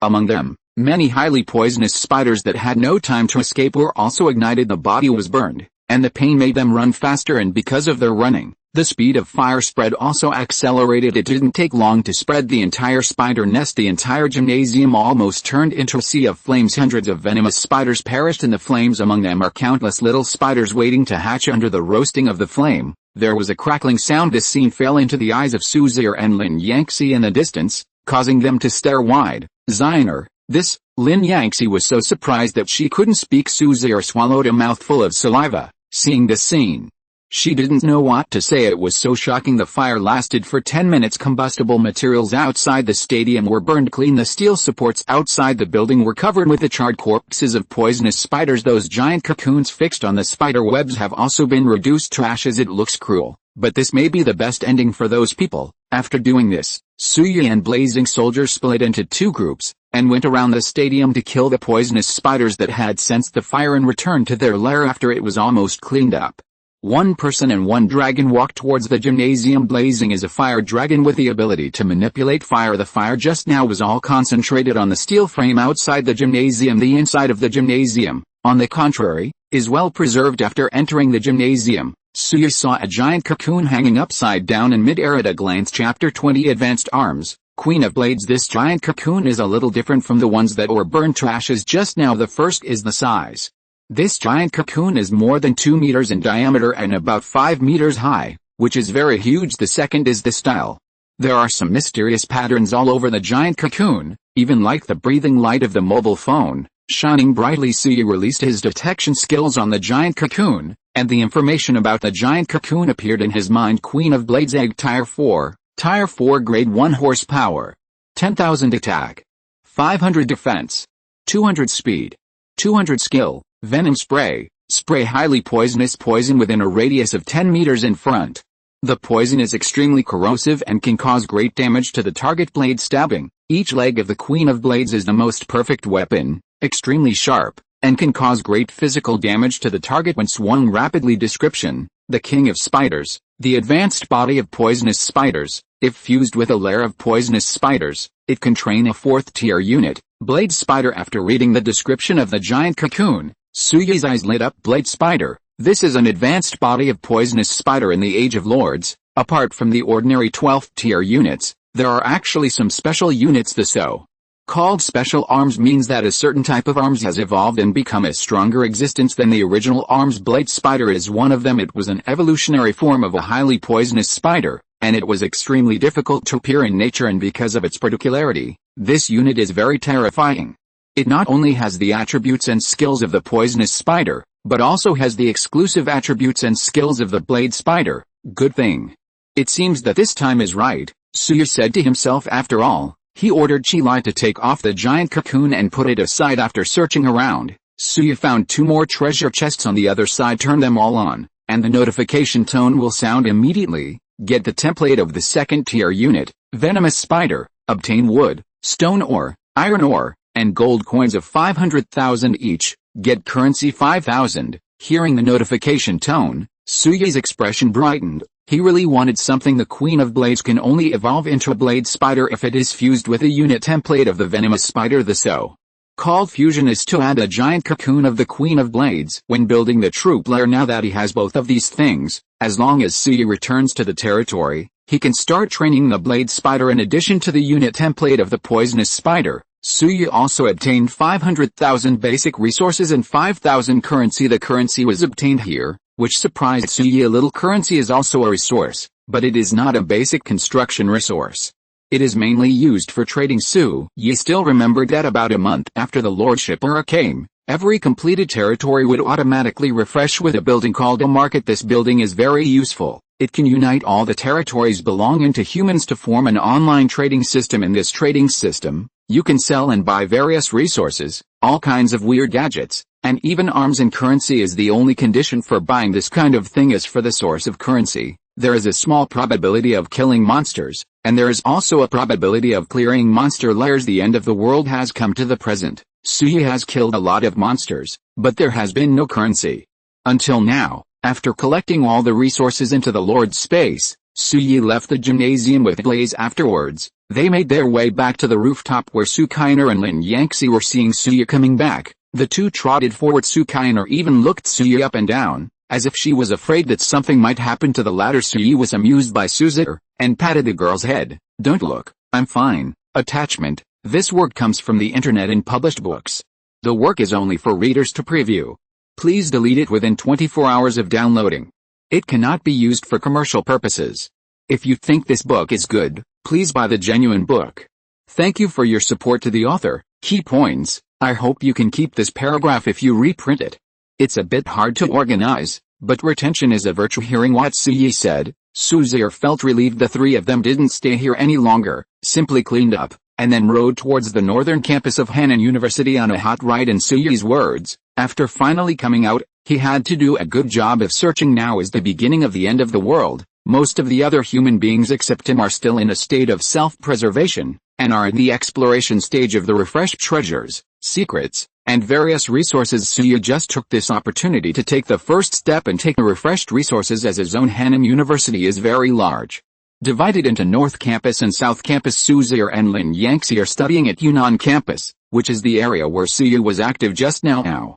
Suyi is going to visit the North Campus. If he remembered correctly, the North Campus of Hanan University might have something of interest to him. After arriving at the North Campus, it was already 5 o'clock in the afternoon. Approaching dusk, the golden crow slanted to the west, and the afterglow of the setting sun pierced through the clouds and sprinkled to the earth, covering the earth with a layer of golden brilliance. The night was approaching, so Suyi could only put his plans aside for the time being. He took Su Kainer and Lin Yangxi into an office. "We'll rest here tonight," Suyi said, turned on the water dispenser, took a glass of water for himself, and drank it all in one gulp. Suzier and Lin Yangxi also sat down to rest. Today's experience brought the worldview of the two of them to the verge of collapse. The three of them simply ate some food brought out from the dormitory, and Suzier and Lin Yangxi lay down on the sofa and fell asleep. For the first 2 nights, neither of them had much rest, but now that Suyi was by their side, their sense of security doubled, so they dared to fall asleep. As for Suyi, he found a boss chair to sit down and doze off with blazing guarding outside. There should be no need to worry about safety. Today's 5th update: please ask for flowers, tickets, and all support. In addition, if you have any good suggestions for this book, you are welcome to leave a message in the comment area. The author will rate it every day. Chapter 21, The Treasure Chest Guarded by the Fire Spirit. Evaluation votes meet the conditions for adding updates. This chapter is an adding chapter. Time flies, and the night passes quickly. Early in the morning, Suyi called Suzier and Lin Yangxi up. The three of them ate something casually to fill their stomachs, and then left the office where they rested last night. Blazing is a militant. He didn't rest all the time last night, but flew around, killing many monsters wandering around at this moment. Under Suyi's order, this guy returned to the original place, took Suyi and the other 3 with him, and flew into the air. The area of the North Campus is not smaller than that of the South Campus. Suyi still vaguely remembers that someone in the previous life got a great treasure here. I also came here to try my luck. If I was lucky, I might be able to run into it in the air. The blazing speed passed by. The wind was howling, and after several trials, Suzier and Lin Yangxi had gradually adapted to the feeling of sitting on Blazing's back. Although he was still afraid, at least, he would no longer hold Suyi's arm tightly like before and dare not let go. Galloping all the way, several pairs of eyes kept scanning the campus below. When flying over the number 3 cafeteria in the North Campus, Chi-Lai, the 3 of them sat down, snorted suddenly as soon as the wings were retracted. The 3 of them fell from the sky. Suyi frowned. He knew that Chi-Lai must have discovered something. After all, this guy is a 10th rank unit, and his perception is very good. After falling from the sky, Suyi looked around, and finally found clues in the dining hall of number 3 canteen. The first thing that catches the eye are dozens of strange creatures. Why do you say it is strange? Because these creatures are neither animals nor plants, but clusters of flames floating in midair as tall as half a person. It was blazing and wandering in the dining hall at the moment, and behind these flames, that is, at the innermost part of the dining hall, there is a treasure chest, small in size, but gorgeous in shape. People can't help but want to open it when they see it. If you're listening to this novel on a channel other than Fanfic World, it means they downloaded and uploaded it without effort. We cordially invite you to visit our channel, Mundo Fanfic Novelis. There you'll find the original version of this story, and you can explore many other novels of various genres. We're waiting for you to immerse yourself in a world of incredible novels. Chapter 15. Brother, there seems to be a box over there. Suzier also saw where the treasure chest was, and she pointed there. Suyi naturally saw it too. After the Age of Lords comes, not only will garrisons, secret realms, and treasures be refreshed in the wild, but treasure chests will also be refreshed. Open the treasure chest to get resources, equipment, arms, and even some rare treasures. Now that such a treasure chest was discovered, Suyi would naturally not let it go. However, this treasure chest is being guarded by those flames below, so it may be difficult to open it. Thinking about it, Suyi threw a detection skill at the flames wandering below. Fire Spirit level, 3rd level, grade 1 horsepower, 10,000 attack, 750 defense. 100 speed. 110 skill. Fireball. Throw a fireball at the target, causing a lot of damage, and the fireball will ignite the combustibles hit pyro explosion. After receiving a fatal threat, the fire spirit will detonate the fire crystals in its body, causing massive damage to nearby enemies. Description: a magical creature born from flames. It has a strong sense of territory. Once a foreign race approaches its territory, the fire spirits will attack without hesitation. Glancing at the attributes, typical spell monsters have high attack and low life, defense and speed, but for Suya, it wasn't too difficult. Patted his fiery wings. I leave it to you. Fiercely knowing, he moved his limbs and walked forward. The dining hall is too small for flying, so it has to crawl in. As soon as he entered the dining hall, Qilai was attacked by those fire spirits. Fireballs the size of apples flew towards Blazing. It landed on its fiery red scales, making a popping sound. Although the fireballs were dense, they couldn't hurt Blazing at all. Just kidding, he is a giant flame dragon, the kind that can usually take a bath in magma. And these little fireballs want to hurt it? Isn't that a joke? The fire spirits launched an attack, which made Qilai a little uncomfortable, so they raised their paws and slapped one slap, another slap. In just a few seconds, more than a dozen fire spirits died under its sharp claws. This time, it was like poking a hornet's nest. All the fire spirits around went crazy and flew towards Blazing, and when it is close to the Blazing, it does not hesitate to turn on the pyroburst. There is no way. The threat Blazing to them is too great. They can only use the suicide attack to see if they can kill Blazing. However, it cannot under the constantly exploding flames. There was nothing Blazing. On the contrary, the dining hall was crumbling and dusty. The fire spirits launched a fire explosion one after another. The movement was not small, and the sound spread far and wide. In a teaching building 100 meters away from number 3 canteen, more than a dozen figures wearing equipment are hunting monsters here at this moment. When they heard the movement coming from the direction of number 3 canteen, they all stopped their movements. Fuck, something seems to have happened in the cafeteria. A boy in leather armor and holding a longbow said his name is Yang Zheng. After killing a foreign race, he changed his job and became an archer. As soon as these words came out, more than a dozen other people were immediately attracted. Then what are you waiting for? Go back quickly. If there is something wrong with the treasure chest, then our efforts will be in vain, another boy said after the words fell. Everyone in the field looked at a middle-aged man behind him. Yang Jianping, formerly a physical education teacher at Hannan University. He can be said to be the first batch of humans in Hannan University to become a job changer. He is a physical education teacher and has a martial arts foundation. After the end of the world, by coincidence, he killed a goblin and became a knight. In the next few days, he killed many monsters again, and his strength became much stronger. Many teachers and students who were rescued by him gathered around him because of his strength. He seemed to have become the boss of this survivor team. Yang Jianping only hesitated for a moment, then clenched his fists and made a decision. Come with me, go back right away. With that said, he strode downstairs. The others did not neglect, and hurriedly followed. Chapter 22 SS-level props. Angel statue. Yang Jianping knew about the treasure chest in number 3 canteen. Not only he knew it, but the dozen teachers and students behind him knew it too. A day ago, when they were looking for food in number 3 canteen, they found this treasure chest by accident. Yang Jianping has tasted the magical effect of the treasure chest. He can become stronger than others in a short period of time, not only because he is a physical education teacher, has a strong body, and has a foundation in martial arts. In fact, what is more important is a treasure chest that he opened on the first day of the end of the world. Obtained a powerful skill from the treasure chest. This has snowballed in a short period of time,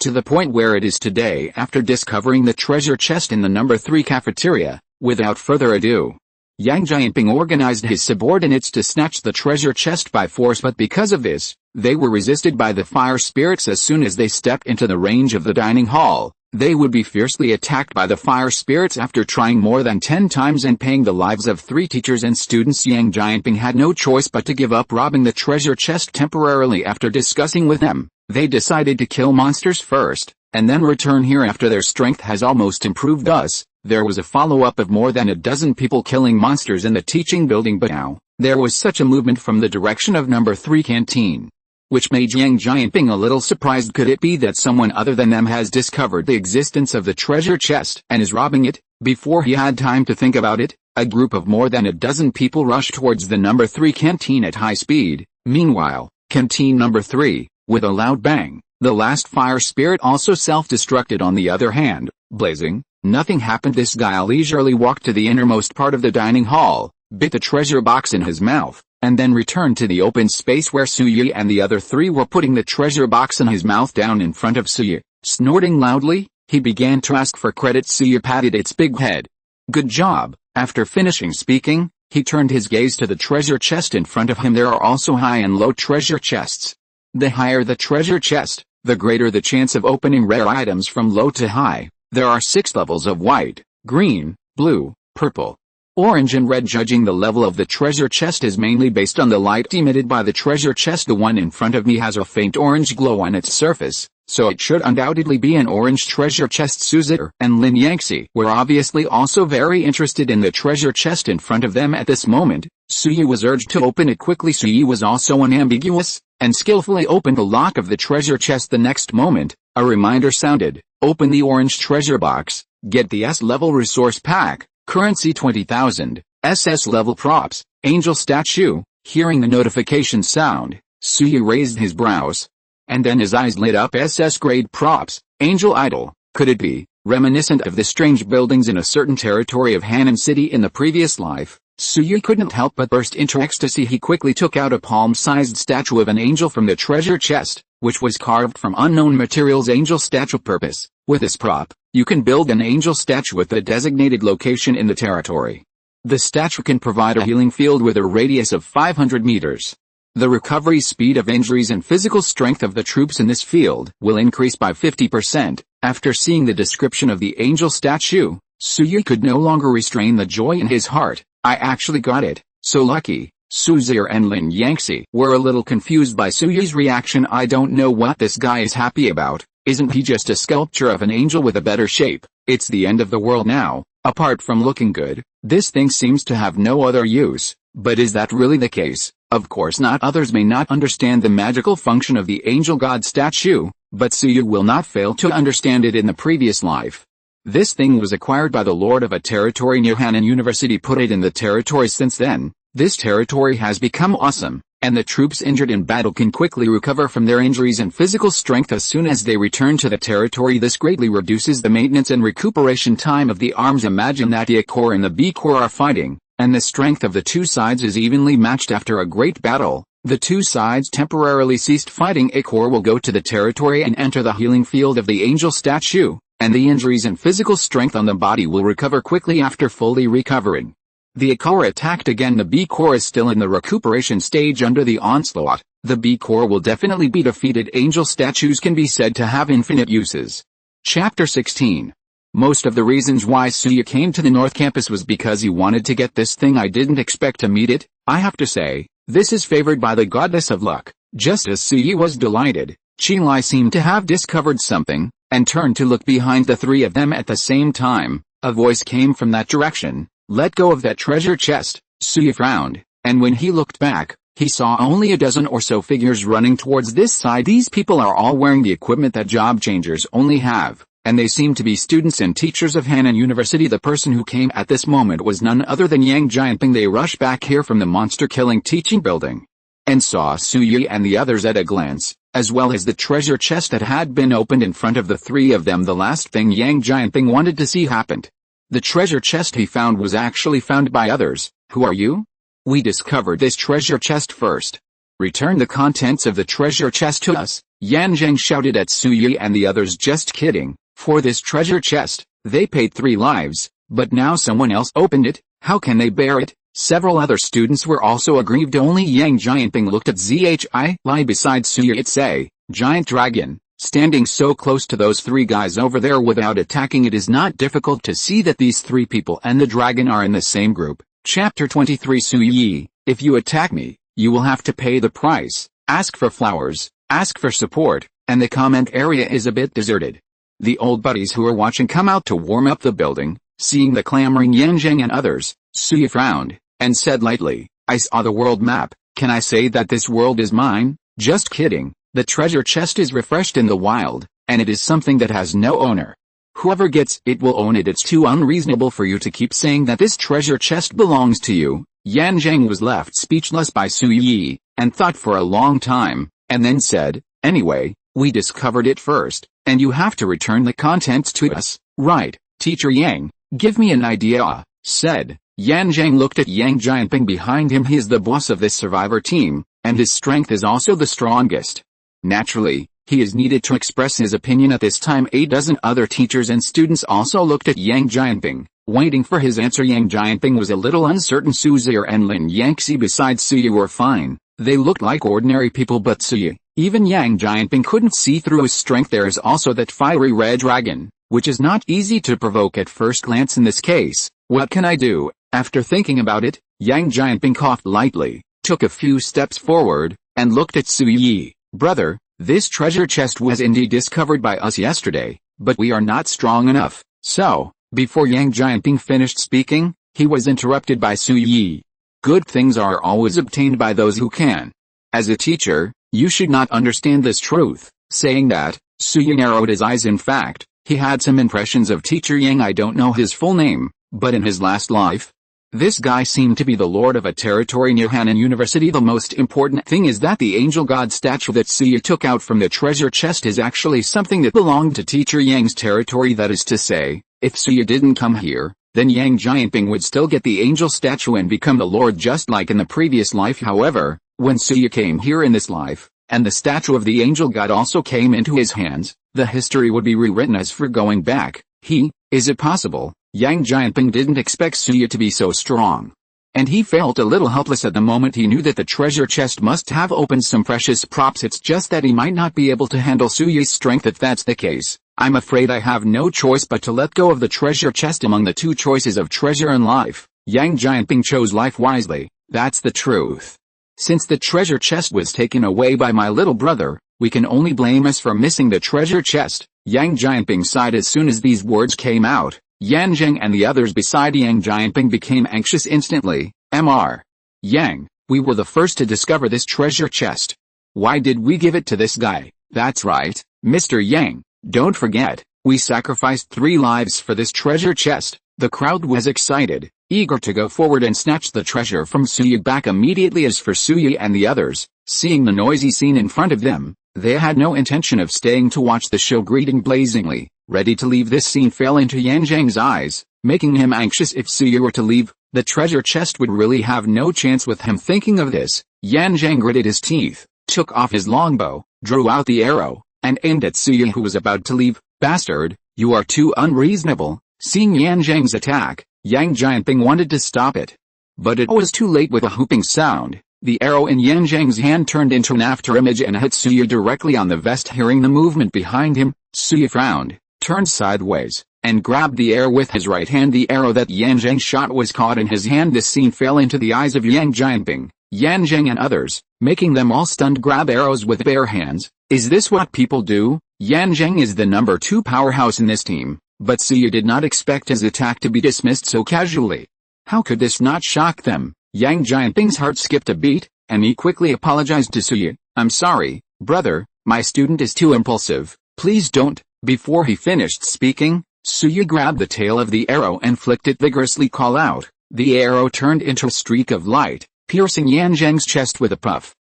Yan Zheng let out a cry of pain. His body fell to the ground with a thud, and blood continued to flow out from the wound, staining the ground beneath him red. Dare to attack me? This is the price? After finishing speaking, Su Yi glanced at Yang Jianping and the others, and led Su Zhi and Lin Yangxi onto Blazing's back. Qilai uttered a dragon roar at Yang Jianping and the others.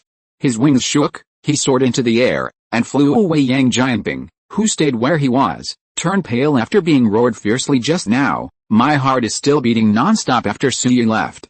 Yang Jianping and the others came to their senses and squatted down to check the serious injuries. This guy has already passed out, with more air intake and less air output, and he looks like he is about to burp. Jianping, what should we do now? Another male teacher in the team, who is about the same age as Yang Jianping, asked. Yang Jianping let out a long sigh. Consider yourself as unlucky, we are no one's opponent. Hurry up, priest, give Yan Zheng some treatment. On the other side, Su Yi and others rode Qilai and had already left the North Campus with Blazing on her back. Su Kainer looked at Hanan University that was drifting away, with a complicated look in her eyes. Brother, where are we going now? Su Yi, who was sitting at the front, thought for a while and said lightly, go home. It has been nearly 2 days and 1 night since Su Yi left the territory.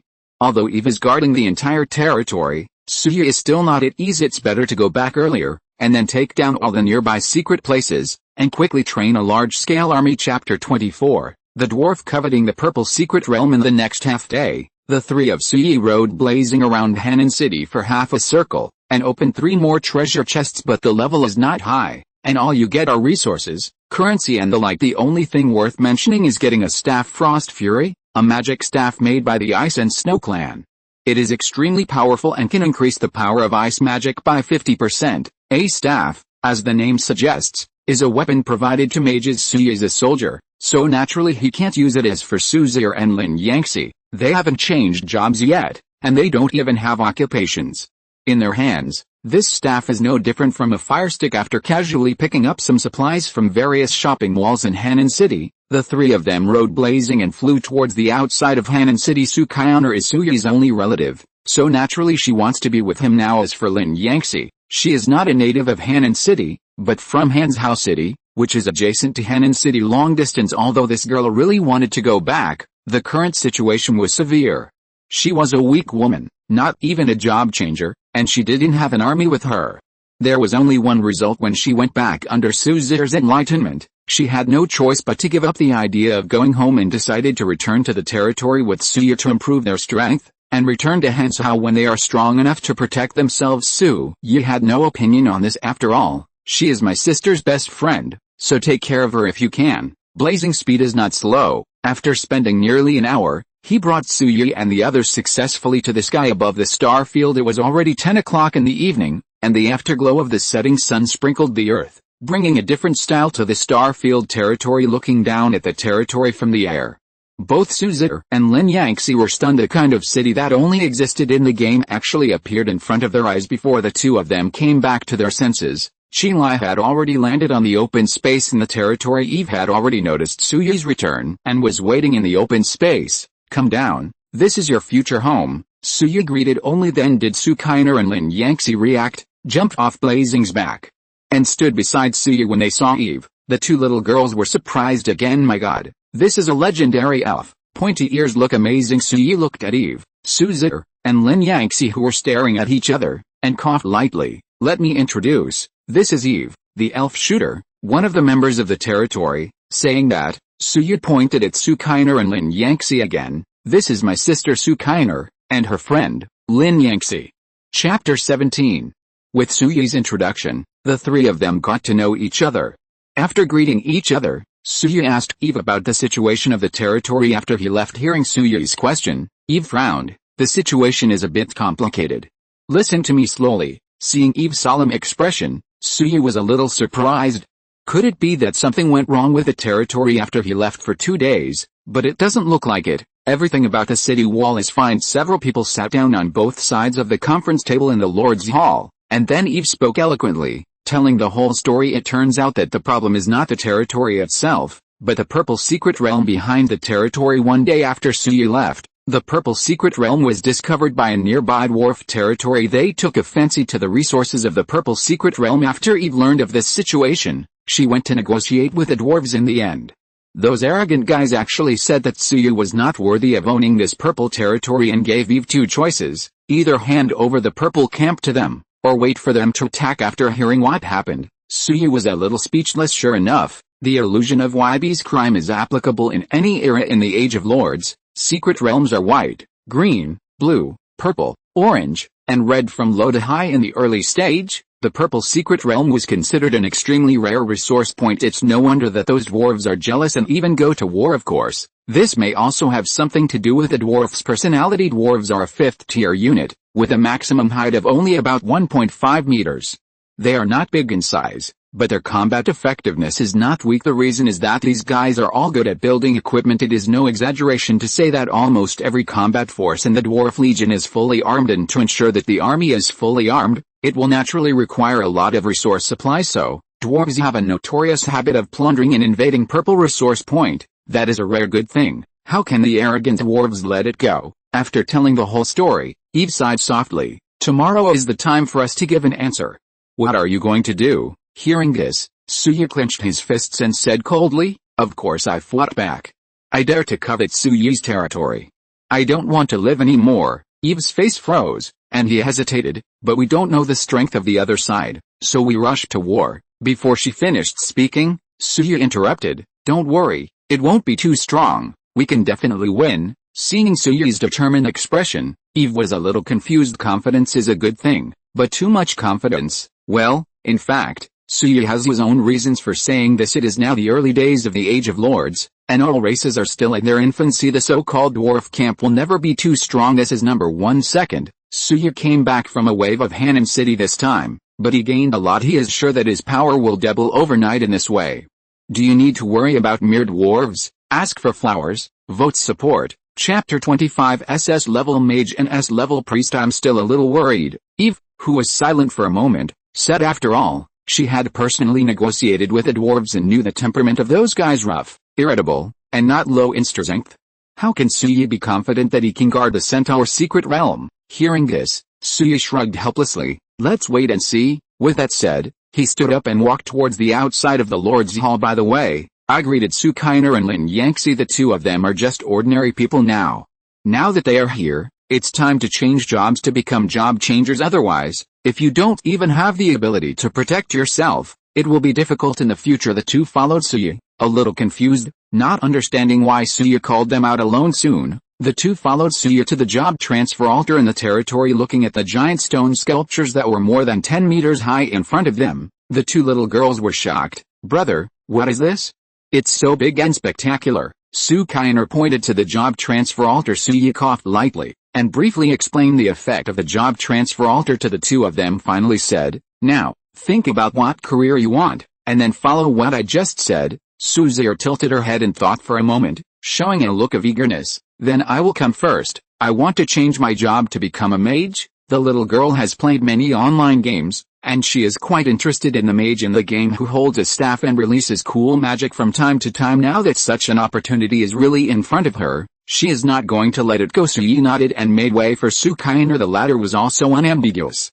He bit his index finger and squeezed out a drop of blood, which dripped into the groove of the altar. The next moment, the light of the altar rose sharply. Suzair closed her eyes, connected her consciousness with the altar, and then said the profession she wanted to change. After a few seconds, the light from the altar dissipated. Suzair changed suddenly, and there was an extra blue robe on her body, holding a staff in her hand. Brother, I succeeded. Suzair, who officially became a job changer, was very happy. Suya took this opportunity to release detection skills on Suzair. Sukainer's template information appeared in his mind, and after reading it, Suya's eyes widened. Name, Suzy. Occupation, Mage. Template, SS Class Grade 1 Dominance, 80 horsepower, 8000 attack, 500 defense, 100 speed, 110 equipment, Apprentice Robe, Apprentice Staff Skill, Frost Archery. Gather the power of the surrounding ice crystals, and release an ice arrow to the designated target, causing damage while adding a deceleration state. Ice Shield.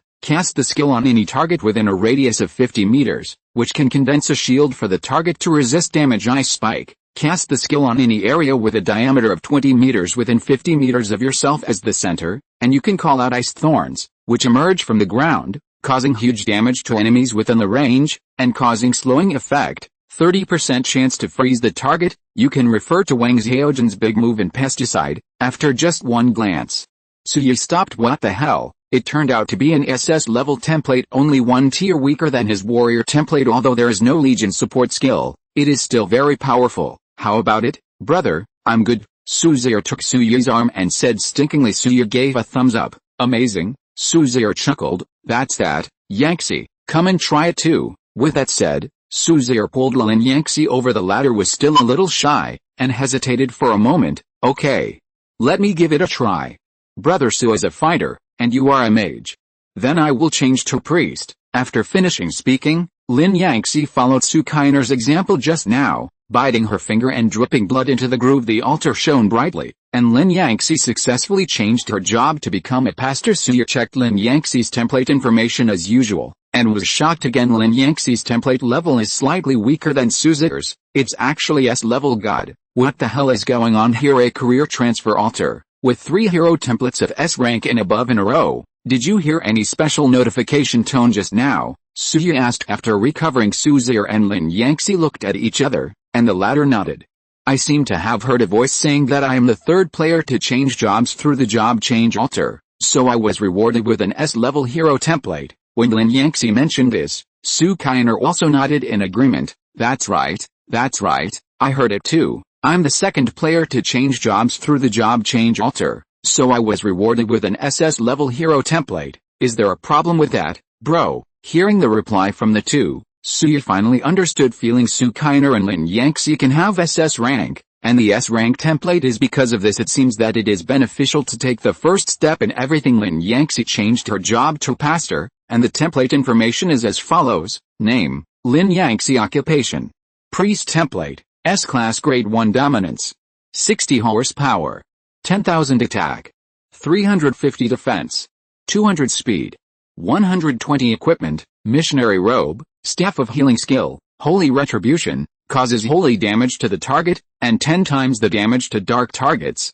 and adds a debilitating effect. Healing. Casting this skill on an injured target can instantly restore the target's minor injuries and speed up the healing of serious injuries. Shield of the Holy Spirit. Focusing on the self, add a shield to targets within a radius of 50 meters. This skill can affect up to 100 units. The three skills, Holy Retribution and Healing, are the basic skills of a priest, so there is nothing to say as for the Holy Spirit shield. Suyu was a little surprised because this skill, like his Fearless Domain, is a halo skill. Adding a shield that can resist damage is also equivalent to increasing the endurance of the army. Chapter 18. The only flaw in the ointment is that this skill can only affect up to 100 units. Chapter 26. Adapting to the rules of the last days. Ask for flowers, ask for support. SS-level mages and S-level priests are already very powerful. As long as it is well cultivated, it will definitely provide a lot of help to Suyu's future territory. Overjoyed, Suyu suddenly remembered the staff that was unearthed from a treasure chest in Hanan City. With a big wave of his hand, he took it out of the Lord's space and handed it to Suzir. This is for you. The staff is called Frost Fury, and it has the effect of enhancing ice magic, and Suzir is an ice magician. And it is just right to hold this staff. Suzir reached out and took Frost Fury after becoming a job changer. She also has the ability to view the properties of props. Looking at the attributes and description of the Frost crossbow at this moment, I was immediately overjoyed, and threw myself into Suyu's arms, rubbing it vigorously. Thank you, brother, you are so kind. Lin Yangxi on the side looked at this scene, her pretty face flushed a little. Shit, isn't the relationship between the siblings a little too close? Sensing the change in Lin Yangxi's expression, Suyu coughed lightly, and pushed Suzir away. Pay attention to your image, hold your staff carefully, go over there and practice how to release your skills.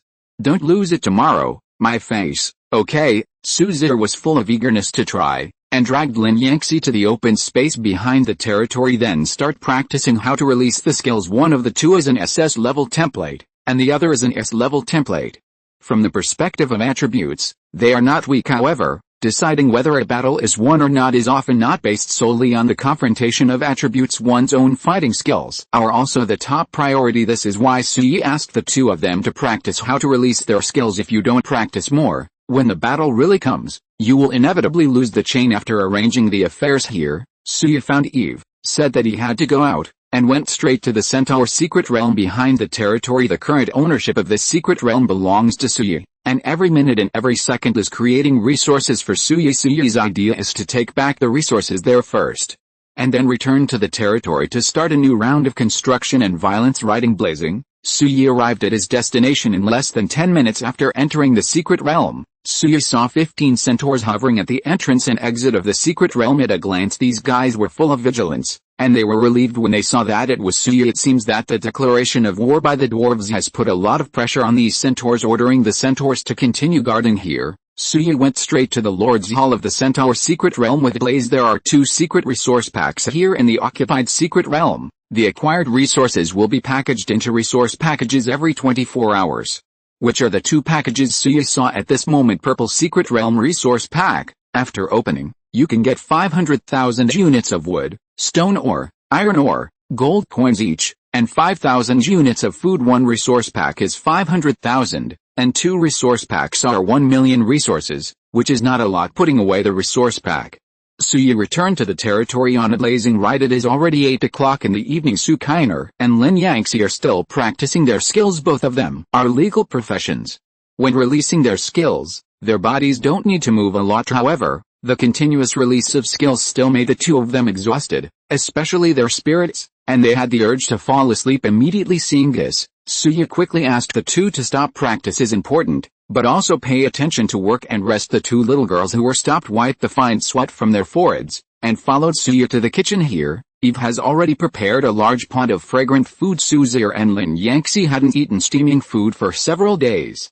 When they saw this, they opened their index fingers and started to eat. It's so delicious, Miss Eve, your craftsmanship is really good, haha, I would never have imagined in my life that I could actually eat food made by an elf. The two little girls kept flattering Eve. Was a little embarrassed by what the two little girls said, and said repeatedly, if it tastes good, eat more. Suya looked at this warm scene, smiled lightly and shook his head after the two little girls followed him. They had gradually adapted to life after the end of the world. The depression and haze in my heart have also been swept away a lot. This is a good thing, after all, to survive in the last days. The first thing to do is to adapt to all its roles now. Suya and Lin Yangxi are already moving in this direction. After dinner, Suya and Lin Yangxi went to rest together. The practice just now has already exhausted the two of them, and now it is king to take a good rest. Suya, on the other hand, began to plan his own resources. After wandering around Hanan City, Suya King confiscated a spider lair and obtained 500,000 resources. Later, he opened an orange treasure chest and obtained an SS-level resource pack. Then 2 green treasure chests and 1 blue treasure chest were opened, and 2 C-level resource packs and 1 B-level resource pack were obtained respectively. Finally, back in the territory, Suya received 2 secret resource packs from the Centaur secret realm. Now, Suya opened all the resource packs, open the SS-level resource pack and get 5 million wood, stone ore, iron ore, and gold coins each. Open the B-level resource pack and get 1 million lumber, stone ore, iron ore, and gold coins each. Open the C-level resource pack and get 500,000 lumber, stone ore, iron ore, and gold coins each. Open the purple secret resource pack, get wood, stone ore, iron ore, 500,000 gold coins each, and 5,000 food. After opening all the resource packs, Suya checked the information of the Lord's Hall. The resources are as follows: Lord's Hall Lord, Suya level 3 Alliance, none subordinate territories, none construction. 30/50 units, Dragon, Tier 10, Centaur, Tier 4, Poisonous Spider, Tier 4, Goblin, Tier 1, Population 36/500 Timber, 13.36 million stone, 12.81 million iron ore, 13.17 million gold coins, 8.55 million food, 64,748 currency, 27,000 needed for upgrade, wood, stone ore, iron ore, gold coins 1 million each. Chapter 27, The Frost Dragon. The 3 resources of timber, quarry, and iron ore have broken through the tens of millions mark. Even gold coins, there are more than 8 million. This is not a small amount.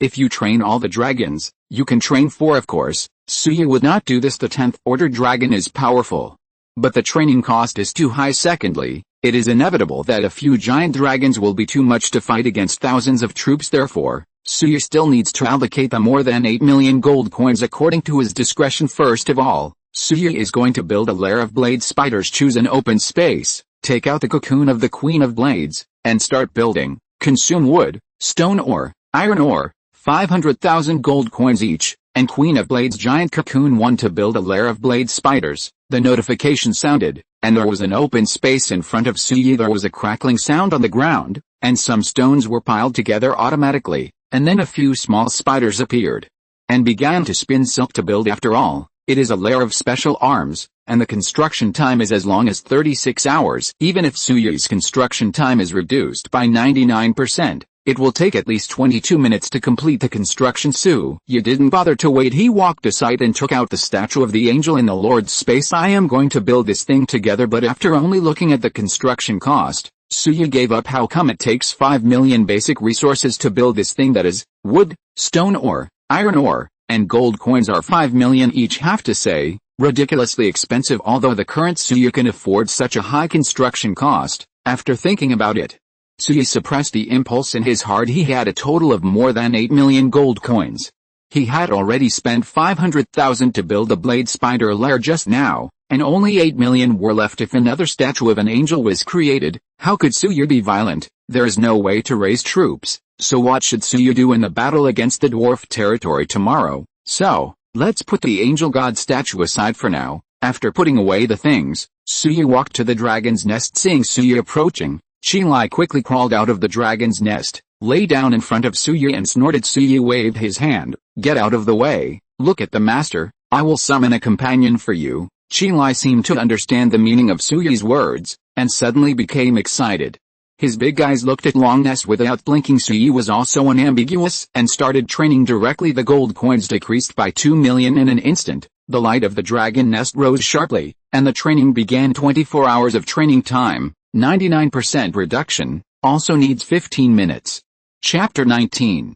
There was nothing to do for the time being, so Suyu stood guard in front of the dragon's nest, waiting quietly. Time passed by 1 minute and 1 second. When the progress bar at the top of the dragon's nest was full in the dragon's nest, there were bursts of subtle cries. A new dragon is born. Qilai was even more excited than Suyu, and poked his head into the dragon's nest. Immediately afterwards, it saw a small light blue dragon breaking out of its shell, continuously gnawing on the dragon eggshell in front of it. Seeing Qilai approaching, the little guy immediately put on a defensive look, bared his teeth and glared at Qilai. The white mist is constantly sprayed out from the nostrils, which looks extremely magical. Qilai was very happy for this newborn little guy, and greeted him softly. But the light blue little dragon obviously didn't like blazing, and walked to the corner of the dragon's nest with its own eggshell in its mouth. After eating the eggshells one by one, the dragon's size is also increasing. After eating all the eggshells, the little guy came out of the dragon's nest. As soon as he saw Suyu, he stepped forward and rubbed his head against Suyu's arm. Suyu only felt a chill in his arm,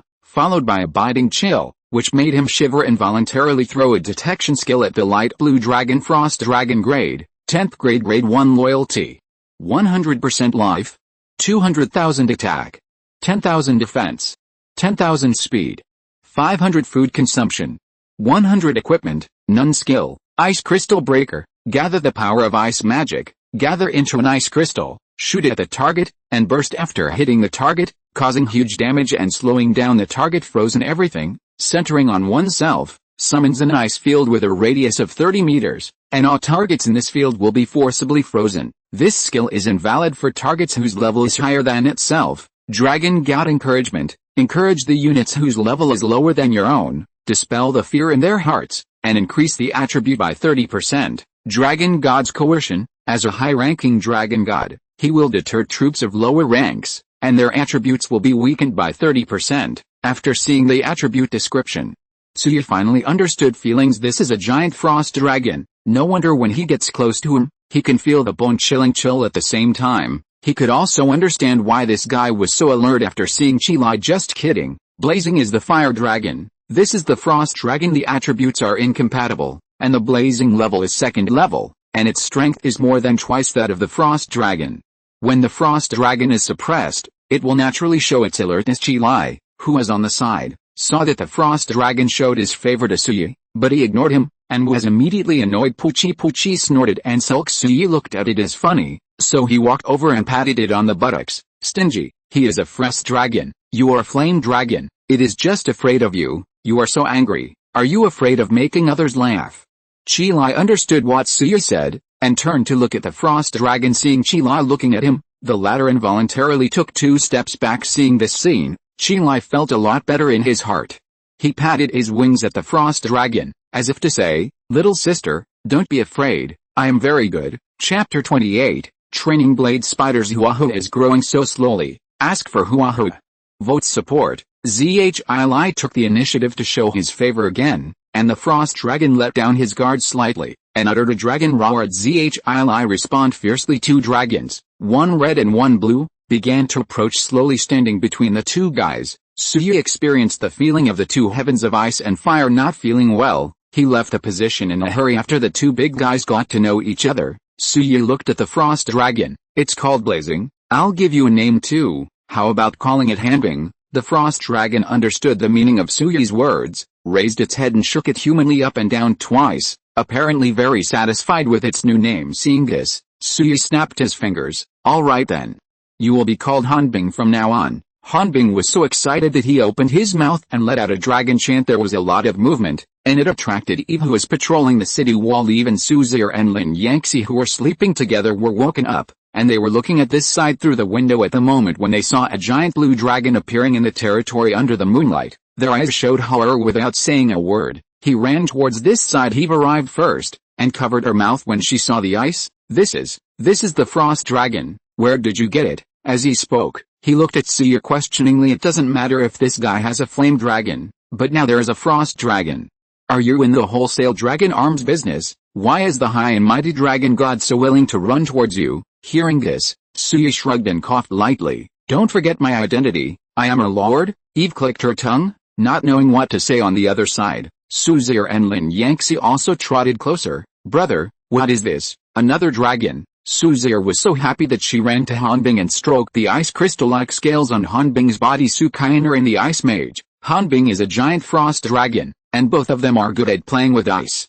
Seeing each other at this moment is like good friends meeting each other, and they are not mutually exclusive. Let me introduce to you our new member, Frost Dragon Hanbing. Suya introduced Ice. The three of Suzir's eyes lit up, and they had already accepted the name in the following time. Suzir took Lin Yangxi and Hanbing to play together, and Eve, who was so shocked in her heart, returned to the city wall to patrol without saying a word. As for Suya, the blade spider's lair had already been built. He is going to train a batch of blade spiders. What stands in front of him at this moment is a spider's nest.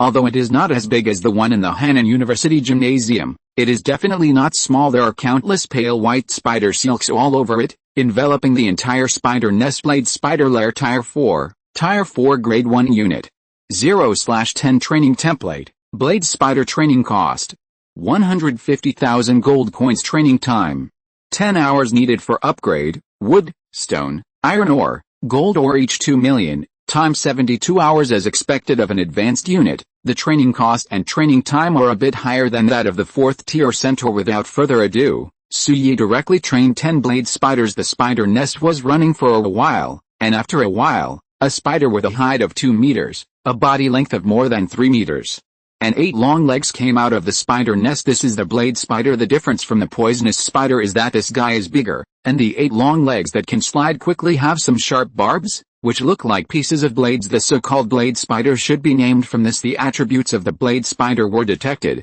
as follows: blade spider Tier, special Tier 4 Grade 1 horsepower, 30,000 attack, 600 defense, 300 speed, 200 food consumption, 20 skill. Venom spray. Spray highly poisonous poison within a radius of 10 meters in front. The poison is extremely corrosive and can cause great damage to the target. Blade stabbing. Each leg of the blade spider is the most perfect weapon, extremely sharp, and can cause great physical damage to the target when it is swung rapidly. Description: the advanced body of the highly poisonous spider has the same poison as the highly poisonous spider, and also has the advanced blade spikes, which are extremely sharp, and can easily cut open the enemy's body and inject the venom into the enemy's body. After seeing the blade spider's attribute template, Suya was a little surprised. Sure enough, it is worthy of being a special advanced unit, and the template attribute is much higher than that of centaurs of the same level, especially the speed. Even faster than the centaur, which is known for its speed, reaching a terrifying 200 points. Just imagine, put the blade spider into the battlefield, with a wide range of toxin attacks, high speed, high mobility, and the 8 long legs are perfect weapons that are sharper than sharp blades. Such a fighting machine is enough to cause a terrible suppression to the enemy. After the training of the 10 blade spiders, Suya still had 4.55 million gold coins left. After waiting for a while, Suya decided to upgrade the blade spider's lair and continue training the blade spider. There is no way. The price-performance ratio of this special advanced unit is too high. Suya is very optimistic about it. Go ahead and choose the lair of blades to upgrade. The 4 basic resources were all reduced by 1 million, and the upgrade began. This upgrade will take 72 hours. A 99% reduction is just over 43 minutes. After a long time, Suya temporarily returned to the private house to rest. On the other side, Suzir and Lin Yangxi also left after playing with Hanbing for a while. Chapter 29 Warhammer Horde, Vulcan. This is to make up for yesterday's evaluation votes and updates. Old buddies, please work harder, please don't be stingy with spending money. Chapter 20.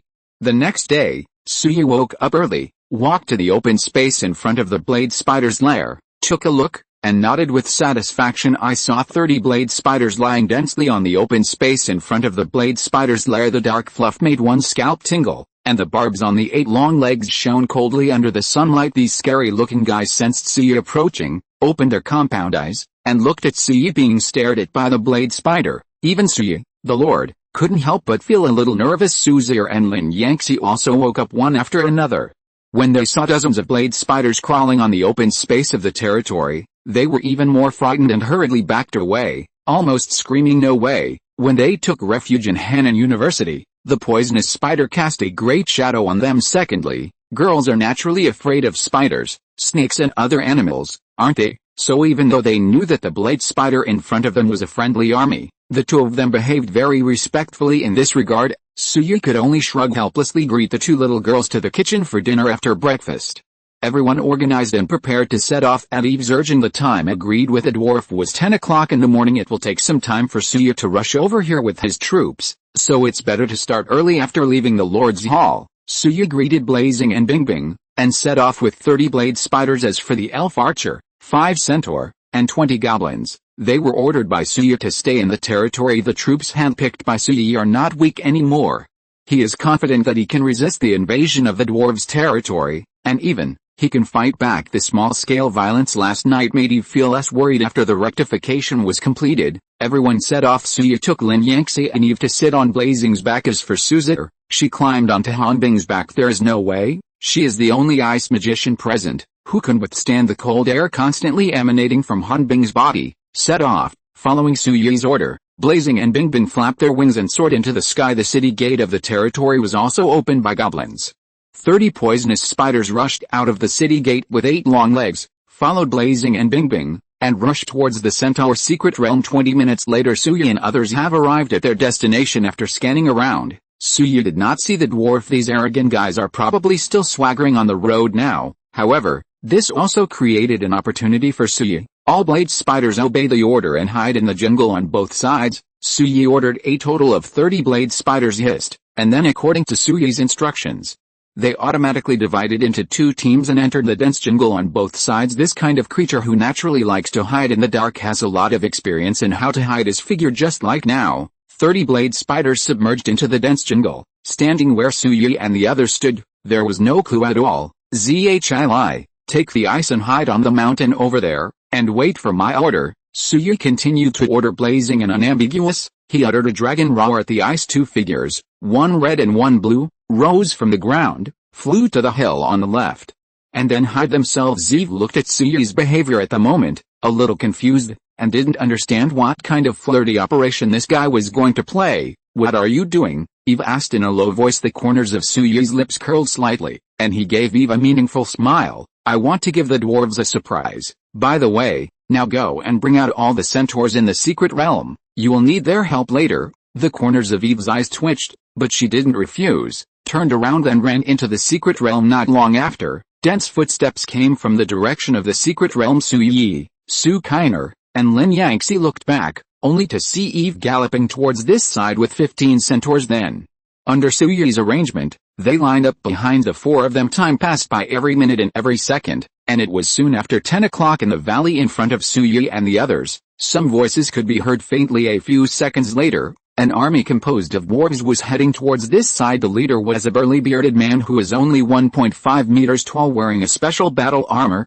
with a musket pinned to his waist. His face was full of pride. Yorick, I'm sure that the elf archer will not dare to come back today. This purple secret realm will definitely fall into the hands of me. Vulcan said he is the leader of this dwarf territory, the top blacksmith in the dwarf clan, and of course, he is also very powerful. The one called Yorick was another dwarf, slightly thinner, and Vulcan's second in command. Boss, don't get too excited. I talked to that elf archer, and he doesn't seem to be as weak as we thought, Yorick said. Vulcan snorted coldly, and raised his head high. That's because she hasn't experienced the power of our Warhammer tribe.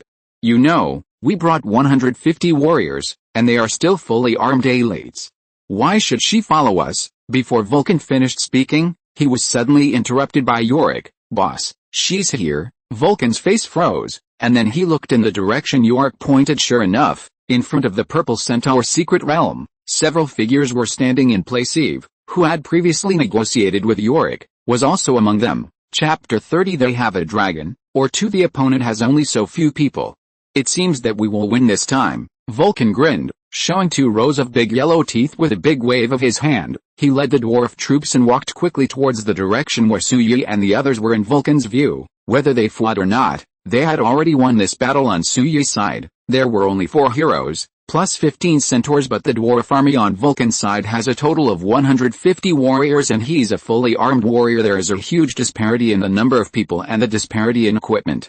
Is it possible for Suyi and the others to win? Thinking that soon, I will have a purple secret realm. Vulcan was so happy in his heart that he even hummed a little song. Suyi watched as the dwarf legions approached step by step. Eve, Su Kainer, and Lin Yangxi looked a little unnatural. After all, there are a lot of opponents, so if we really want to fight. Only Suyi remained expressionless and calm. He was a little worried before, afraid that hundreds or thousands of dwarves would come. Now it seems that I was thinking too much. There are only more than 100 dwarves on the other side, so there is nothing to be afraid of. Are you the human who occupied the purple secret realm? Vulcan walked to Suyi 20 meters away and stood still, with his hands on his hips, and asked. Suyi nodded. That's right, I am.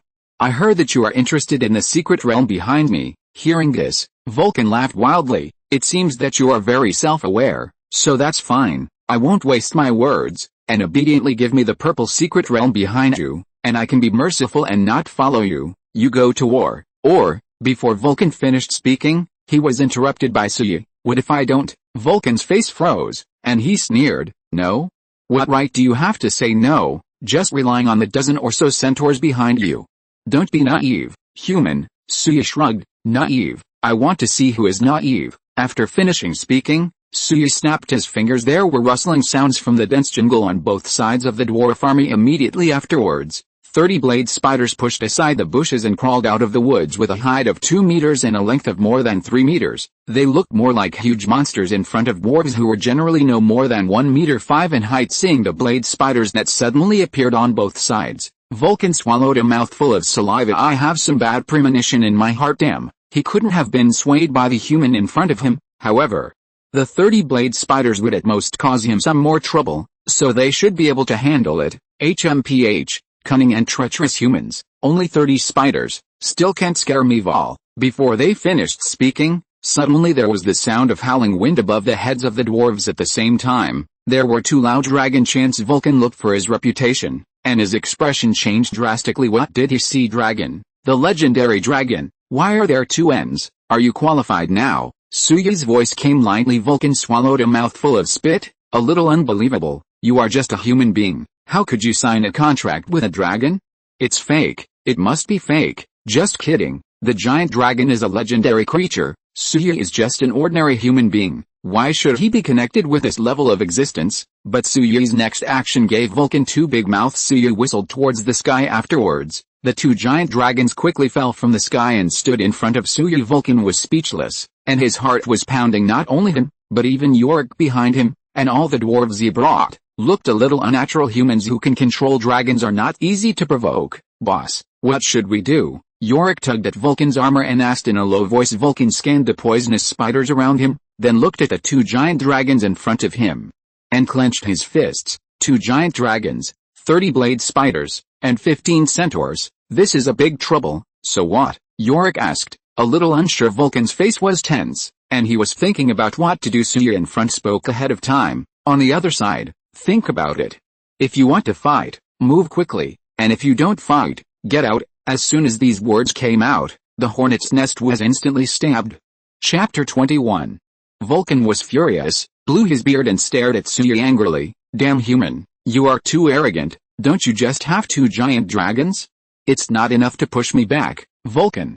I hit. After all, Vulcan pulled out a musket pinned to his waist, aimed at Suyi, and fire dwarves are generally short-tempered, and that's not just a saying, of course. Their more prominent characteristic is greed. Behind Suyi is a purple secret realm. How can Vulcan give up so easily, even if the opponent has a giant dragon? So what? Vulcan really didn't believe it. The more than 100 heavily armed dwarf warriors behind him were no match for the 2 giant dragons. Following Vulcan's order, the dwarves instantly entered a fighting state. Some of the dwarves took off their muskets and started firing at the blade spiders around them. Seeing this, Suyi naturally wasn't idle, and waved his big hand, ordering a counterattack. Dwarves are rare high-intelligence arms, that is, humanoid arms. Just like elf archers, these guys are very accomplished in making weapons, and have invented many weapons that are unique to the dwarf race. For example, muskets, simple firearms loaded with gunpowder for firing, although simple, are extremely powerful with one shot. The units with low defensive power will be blown out of a big hole. Chapter 31, The Meaningless Field. The battle is one-sided. The war is imminent. Under Suyu's command, 30 blade spiders slid quickly on their 8 long legs, turning into after images and approaching the dwarf army. The dwarves are a 5th-tier unit, but their attributes are similar to those of the special unit. The blade spider in the first confrontation, the dwarf warriors on the periphery suffered casualties. The blade spider's 8 long legs, although thin, are covered with spikes and are extremely sharp. After getting close to the dwarves, unleash a frantic stab. The 4 front legs were lifted up, the sharp horny parts gleamed coldly, and pierced towards the dwarf's body. Although the dwarves are fully armed and wear heavy armor, it is inevitable that there are parts of the body that are not covered by heavy armor, and this kind of place just became an important breakthrough point for the blade spider to break through its defense. The sharp limbs covered with the barbs pierce the dwarves' bodies through the gaps in the heavy armor. The venom is secreted along the barbs of the limbs, instantly poured into the dwarf's veins. The dwarf, who was still barking, suddenly felt severe pain all over his body, foaming from his mouth, and his face turned purple-black. This is a sign of poisoning. The body was poisoned and began to become weak. The blade spider seized the opportunity and threw down the dwarves who had lost their combat effectiveness. The first batch of dwarves fell to the ground and belched in an instant. On the other side, Blazing and Bing Bing were not idle either. They flapped their wings and approached the dwarves one after the other. The blazing mouth was a mouthful of dragon's breath, and long flames sprayed out from its mouth and fell on the dwarves. The beards of those guys were instantly ignited and turned into ashes. The exposed body could not withstand the high temperature of the dragon's breath, and was quickly scorched and carbonized in a short time. Even the position wrapped by the battle armor is definitely not comfortable. The temperature of the dragon's breath is extremely high. Although the iron armor will not be melted instantly, it will turn red under the high temperature. The part that clings to the dwarf's body is like a red-hot branding iron. It sticks to the skin and makes a chirping sound under the severe pain. The dwarves wept bitterly, dodged around, and wanted to leave. However, just after they left the breathing range of the blazing dragon's breath, what awaited them was a broken ice crystal of ice. Those were ice spikes 30 centimeters long, whoosh, continuously slashing through the air, piercing the dwarves' bodies, nailing them to the ground. It was horrible. Behind, Suyu waved his hand, and 15 centaurs stepped forward, divide into groups of 3 and charge forward. Dwarves are a 5th-tier unit with slightly higher attributes than centaurs, and many dwarves have long-range weapons such as muskets, which are extremely powerful in terms of fighting alone. A centaur might not be able to defeat a dwarf. Therefore, Suyu ordered that the 15 centaurs be divided into 5 groups, and 3 centaurs form a group, and charge the same dwarf from multiple directions. Facts have proved that this kind of rogue style of bullying more and less is quite useful. Under the first round of charge, 3 dwarves screamed and died under the centaurs' iron hooves. The centaurs attacked from many directions. Even if the dwarves had muskets, minutes were disrupted within a minute of the battle. The disciplined army of the dwarves was scattered. Vulcan and Yorick retreated even more. Suyu's combat power clearly exceeded their expectations. Hateful human beings, fight back, and kill those pestering spiders first. Vulcan's rough voice echoed over the battlefield. After hearing the order, the dwarves turned their attack direction one after another, raised their muskets, or giant hammers and other cold weapons, and greeted the blade spider. After all, it is a 5th-tier unit, and it is also an intelligent race. After a short period of panic, under Vulcan's order, a relatively rigorous counterattack was organized. Bang, bang, bang, puff, in a round of concentrated fire. A blade spider that had just released its venom was hit by more than a dozen muskets. The hard carapace on the abdomen was shattered, burst open, and the dark green viscous substance sprayed all around, emitting a strong stench. A blade spider was killed. This gave the dwarves a lot of encouragement. Soon, the second round of concentrated fire, and the third round of concentrated fire came one after another. A few more blade spiders were killed. Seeing this, Vulcan felt hope in his heart. It seems that this blade spider is not as difficult as imagined. Listen to my order. All attack the blade spiders, hit their eyes and abdomen. That is their weakness. You are all valiant dwarf warriors. Use the strength you used on women's bellies at night, and kill these enemies. Be careful of those 2 giant dragons. Spread out, don't get together. Vulcan shouted loudly, directing the dwarves to start a counterattack. The battle in the field further became chaotic. Suyu, who was watching the battle from behind, saw this scene, and drew out his fine steel longsword. It's time for us to play. After all, it directly opened the fearless field. After a burst of humming, a circular field with a radius of 50 meters around Suyu was formed. The blade spiders, centaurs, and blazes that are in the field. A thin layer of blood-colored light appeared around the body. This is the so-called state of fearlessness. The whole body attribute is increased by 30%, and it is immune to the deterrent effect of high-level arms. The blade spiders, who were still inseparable from the dwarves, were now affected by the fearless field. Its strength increased by 30%, instantly gaining the upper hand. The dwarves who fell to the disadvantage were full of bewilderment. I'm afraid they would never have imagined why their opponents, who were evenly matched with them in the last second, could firmly suppress themselves in the next second. The poisonous forelimbs pierced their bodies mercilessly and delivered the venom. Soon, the battle became one-sided. Chapter 32. Dwarves don't wear iron underpants. Flowers meet the requirements for adding more, and will add more tomorrow. Not to be outdone, Suzir raised the frost wrath in her hand and began to chant. Magic bursts of obscure magic runes popped out of her mouth. The frost fury in his hand began to glow with a light blue dazzling light. On the battlefield ahead, several dwarves were besieging a blade spider with their weapons raised suddenly.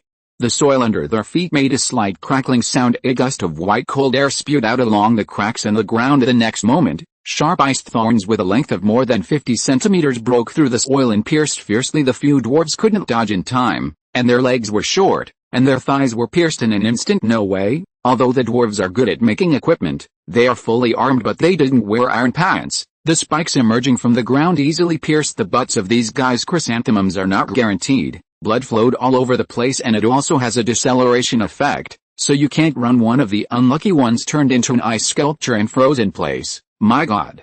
What the hell is this? Magic? That human has a magician beside him? The dwarves were terrified, and before they could get out of the range of the iced thorns, the blade spider that had been besieged before approached them, lifting the 4 sharp spider legs. With a few whirring sounds, they pierced their necks. This scene fell into Suzir's eyes, making the little girl swallow her saliva. Is she killing someone? Although it was indirect, the bloody scene on the field still made her stomach feel a little overwhelmed, but remembering Suyu's warning to her before, Su Kainer took a few deep breaths and forced herself to calm down. I told myself in my heart that what I killed was only the enemy, the intruder. If you're listening to this novel on a channel other than Fanfic World, it means they downloaded and uploaded it without effort. We cordially invite you to visit our channel, Mundo Fanfic Novelis. There you'll find the original version of this story, and you can explore many other novels of various genres. We're waiting for you to immerse yourself in a world of incredible novels. Chapter 22.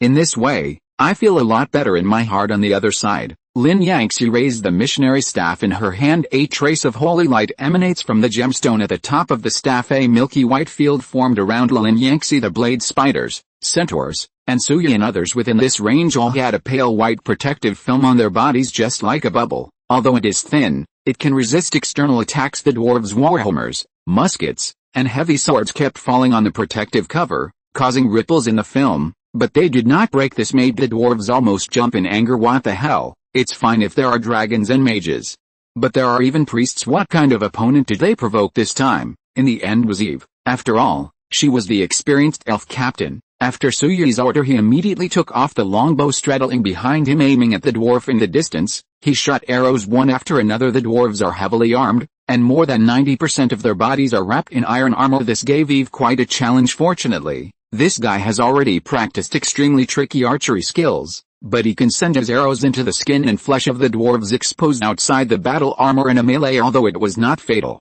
it caused a lot of trouble to the dwarves in the field. The battle is fierce, and the pace is extremely fast. The dwarves scattered in all directions, avoiding the hot and cold rounds. The 2 big guys belong to the kind of large-scale attack type arms. It is somewhat powerless against enemies scattered on a large scale, and this is why Suya gave up training more dragons last night and instead trained poisonous spiders. It is true that quality trumps quantity. However, in many cases, quality alone is not enough. The quantity should also keep up. Just like now, the dwarves scattered in all directions. If only a few giant dragons were used, they would be able to instantly kill each other. It is not a small problem to completely kill the enemy. At the back of the battlefield, Vulcan abandoned his musket, held a giant hammer tightly, and greeted the blade spider approaching him. Let you see how strong the great dwarf leader is. Vulcan roared and leaped high, dragging the giant hammer. Flames ignited on the giant hammer, and it fell from the sky with a sound of breaking through the air. The blade spider's 6 compound eyes burst out bloody light, and quickly raised its front limbs to shake the attacking giant hammer. Boom, crack. When the giant hammer fell, the blade spider's spider legs made a crisp sound, and were instantly deformed under the impact of the huge force. and then were broken. Vulcan let out a low cry, and smashed out with another hammer, sending the blade spider in front of him flying. Sure enough, he is worthy of being the leader of the Warhammer tribe, and he is really powerful. However, just because Vulcan is powerful does not mean that all dwarves are as powerful as him. Under the impact of the two unsolvable bugs of blazing and ice, the Dwarf Legion suffered heavy casualties. It is now 5 minutes since the battle started. Of the 150 fully armed dwarf warriors, only half remained, and it is still reducing the number at an extremely fast speed. Leader, order to retreat. We are no match for that human. Yorick resisted the impact of the three centaurs and shouted at Vulcan. Vulcan's face flushed red, like a drunk alcoholic.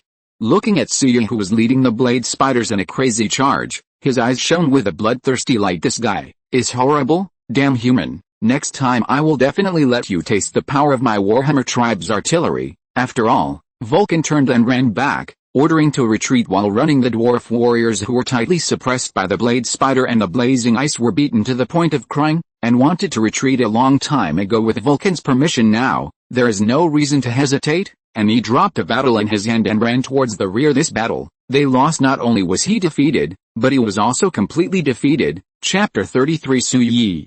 I lack a group of blacksmiths behind the battlefield. Eve came to Suyi's side in a flash. The dwarves are running away. What shall we do? Suyi flicked the dwarf's blood stained on the long sword, and a sinister smile rose from the corner of his lips. Escape. Can they escape? After finishing speaking, Suyi whistled into the air. The next moment, two sounds of ice and fiery bangs fell from the air and stood in front of him. Suyi jumped on Blazing's back, raised the sword in his hand. Chase, stop them. As soon as the words fell, the blazing wings that sat down trembled, and at the same time as the strong wind blew up, the huge figure rose into the air, chasing after the dwarves in the direction where they were fleeing. Looking at Suyi's back, Eve gritted her teeth and ordered to follow the blade spider, with a fast ice speed, took the lead in attacking. Keep up with the escape of the dwarves. And Eve, Su Kiner and Lin Yangtze climbed onto the back of the centaur respectively, except that the upper body of these guys is human. The lower body is no different from a normal horse. Therefore, in many cases, centaurs can also act as mounts. A group of people quickly approached the fleeing dwarf army. Yorick,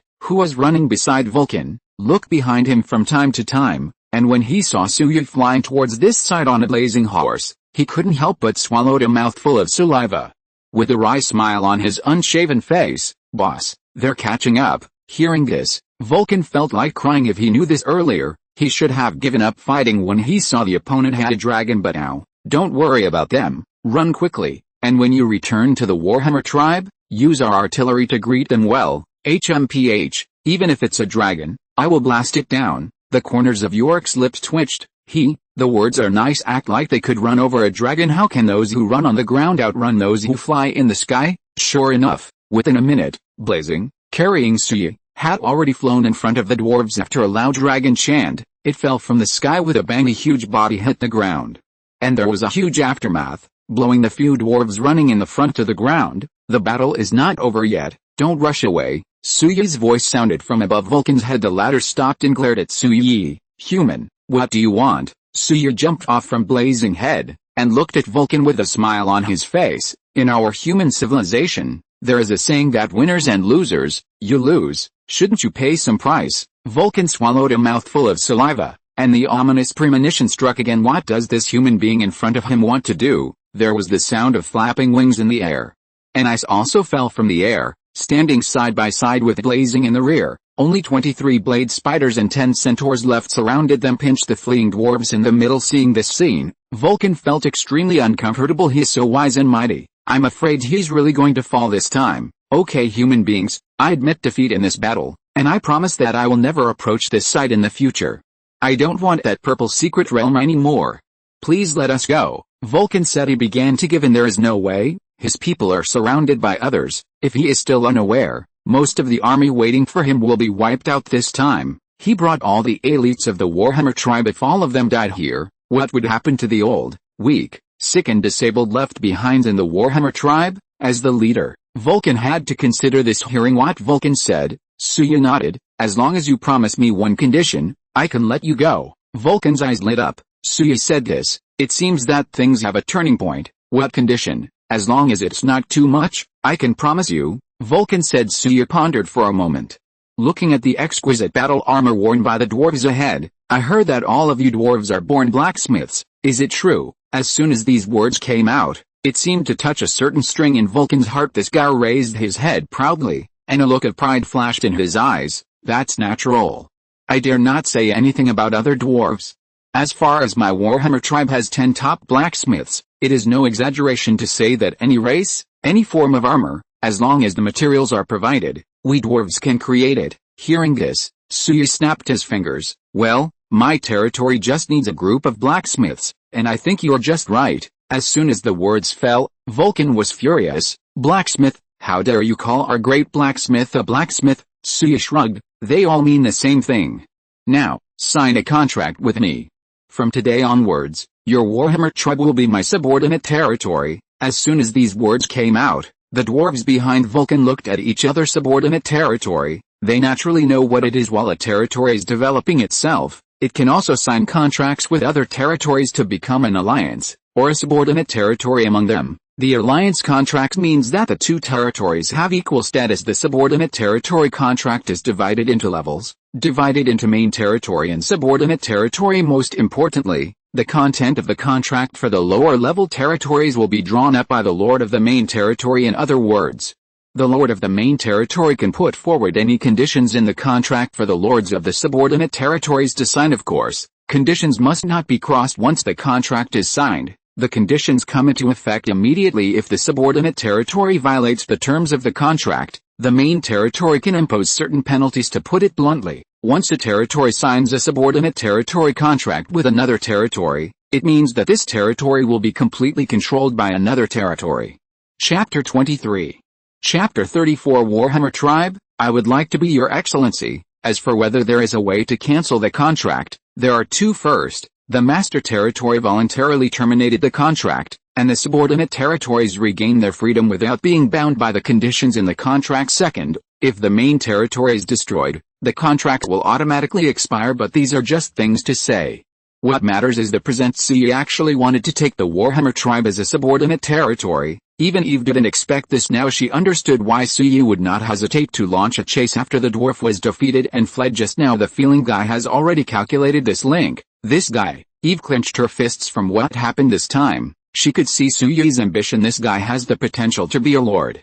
As long as you give him time and cooperate with his adventures, in time, Suya will definitely become the top overlord in this world. The moment she thought of this, Eve's heart actually started to look forward to Suya. She looked forward to the day when Suya became the overlord. Maybe I can also get some light on myself. Looking at Vulcan again, Suya proposed to sign the subordinate territory contract, which made Vulcan very angry. Every existence that can become a lord has ambitions, so how can he be willing to become a subordinate of another territory? Human, you are too arrogant. The Warhammer tribe will never become your subordinate territory, Vulcan shouted, but the momentum was obviously not as fierce as it was at the beginning. Perhaps, saying these words, he himself was a little bit heartbroken. When Suya heard this, the smile on the corners of his lips slowly subsided, and a cold light flashed in his eyes. Do you think you are qualified to refuse? A short sentence, coming out of Suya's mouth, immediately stimulated the domineering spirit he had honed in his previous life. At this moment, Vulcan was a little scared, and Suya, without giving Vulcan too much time to think and breathe, said coldly, I'll give you the last 10 seconds to think about, either become my subordinate territory, or just stay here. As for your Warhammer horde, I'll take care of it for you. Vulcan was furious, but he had nothing to say. What can he do? He is also very desperate. What the hell? Suya is completely forcing him to his death. Yorick also felt very uncomfortable, and tugged on Vulcan's armor. Boss, how about we? Before he finished speaking, he was interrupted by Vulcan. Don't talk. After that, Vulcan looked at Suya again. I can't accept being your subordinate territory, but I can choose to form an alliance with you. Becoming a subordinate territory contract and an alliance contract are completely one sky and one place if possible. Vulcan is more willing to choose an alliance. Suya sneered, and didn't answer Vulcan's words, but said flatly, you still have 5 seconds to think about it. Grunt. Vulcan swallowed a mouthful of saliva. Suya is coming for real, but if you want him to bow his head and surrender, how can this be done? 5 seconds is a little heavy and fleeting. Suya glanced at the dwarves in front of them who had begun to show fear. You don't have a competent leader. After the words fell, Suya snapped his fingers. Zhi and Hanbing understood. and opened their mouths to attack, seeing that the fiery dragon's breath and bone-piercing cold air are about to burst out from the mouths of the two giant dragons. Vulcan finally couldn't take it anymore, and bowed to Suyi. The Warhammer tribe is willing to become your subordinate territory. Hearing this, the corners of Suyi's lips twitched. Isn't it better to make a decision earlier?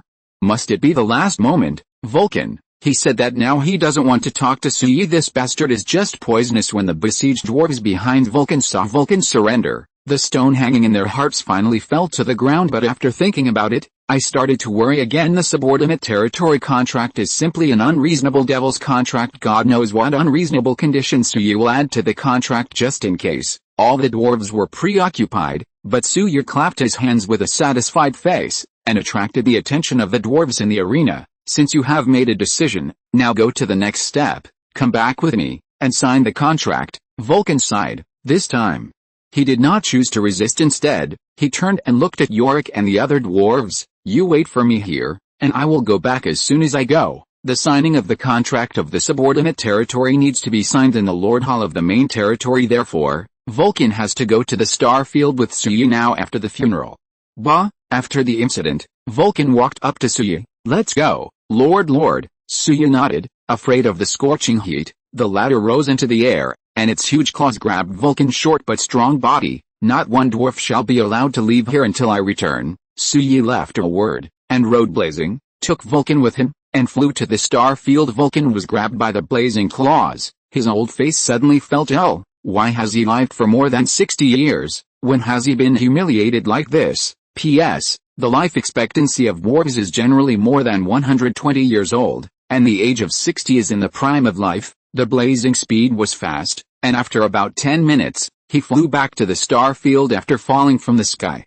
Vulcan glanced around and clicked his tongue. Is this your territory? Suyi nodded. What's the matter? Is there a problem? Vulcan felt like crying. Question. Of course there is a problem. This is too simple. The area is small, and there are not many buildings. Your own Warhammer tribe is much more prosperous than here. However, his own territory has become a subordinate territory of this territory. This is so. An indescribable sense of frustration spread all over Vulcan's body. Suyi didn't care about Vulcan's feelings, greeted him, and walked straight into the Lord's Hall. P.S. This chapter is 7,500 huaho plus change, and the evaluation votes are still 400 plus change. Come on, old buddies, Ollie will give it. Chapter 35. Whoever bullies you, tell the elder brother. The hall of the third level lord looks like a small castle. The interior decoration is even better. Suyi went directly to the throne in the first place and sat down, then took out the paper and pen, and began to draw up the contract. The contract between the main territory and the subordinate territory is a unilateral contract. The so-called unilateral contract means that all the terms of this contract will be drawn up by Suyi, and Vulcan had no chance of participating, of course. If there is any dissatisfaction with the terms of the contract, he can bring it up. However, whether Suyi will modify it because of his dissatisfaction is another matter. After all, the main territory occupies all the initiative. From east to west, whether it is a chicken or a dog, it is the main leader who has the final say. In the previous life, Suyi was fortunate enough to own a goblin subordinate territory. Therefore, the drafting of the terms is fairly proficient. Holding the pen, swish, swish, and write quickly. Vulcan stood on the open space in front of him, standing on tiptoe from time to time to look at the paper under Suyi's hand. Now, he was full of apprehension, for fear that Suyi would list some mandatory and overbearing terms for him. 2 minutes were spent in a state of extreme torment. Suyi finally put down the pen in his hand, picked up the paper, and handed it to Vulcan. Look at it, and then sign it. And the contract will take effect immediately. Vulcan swallowed a mouthful of saliva, picked up the contract in front of him, and glanced at it. There were not many clauses, only 4, which made Vulcan heave a sigh of relief. Joe is okay. It seems that Suyi is not as domineering as he imagined, but the next moment, when he saw the content of the terms, Vulcan froze. I disagree. Your terms are too overbearing, Vulcan shouted. Suyi sat on the chair with an attitude of an old god. You have no right to disagree. Vulcan gritted his teeth, but there was nothing he could do. Who made his people still be detained by Suyi? Looking at the contract in front of him, Vulcan's face turned black. There was an urge to strangle Suyi to death immediately. Before, Vulcan thought that there were only 4 clauses for Suyi, and it would never be too much trouble, but now it seems that he is still too naive. This young man, who doesn't seem to be in his teens, is too thoughtful to think about things. He has considered almost all angles. The contract drawn up by Suyi is as follows: subordinate territory contract, main territory, Starfield Lord, Suya subordinate territory, Warhammer Lord, Vulcan. From the date of signing the contract, 50% of all Warhammer Tribe inventory resources, secret resources occupied, and all resources harvested from the date of signing must be donated to the Star Domain. From the date of signing the contract, all members of the Warhammer Tribe will be requisitioned by the Starfield territory unconditionally and obey all orders from the Starfield territory. From the date of signing the contract, if the Starfield territory has a need for war, the subordinate territories must support it 100% and provide full assistance. From the day of signing the contract, you must not have any bad intentions towards the Starfield territory. Once discovered, the Starfield territory will tear up the treaty and destroy its subordinate territories. Chapter 24.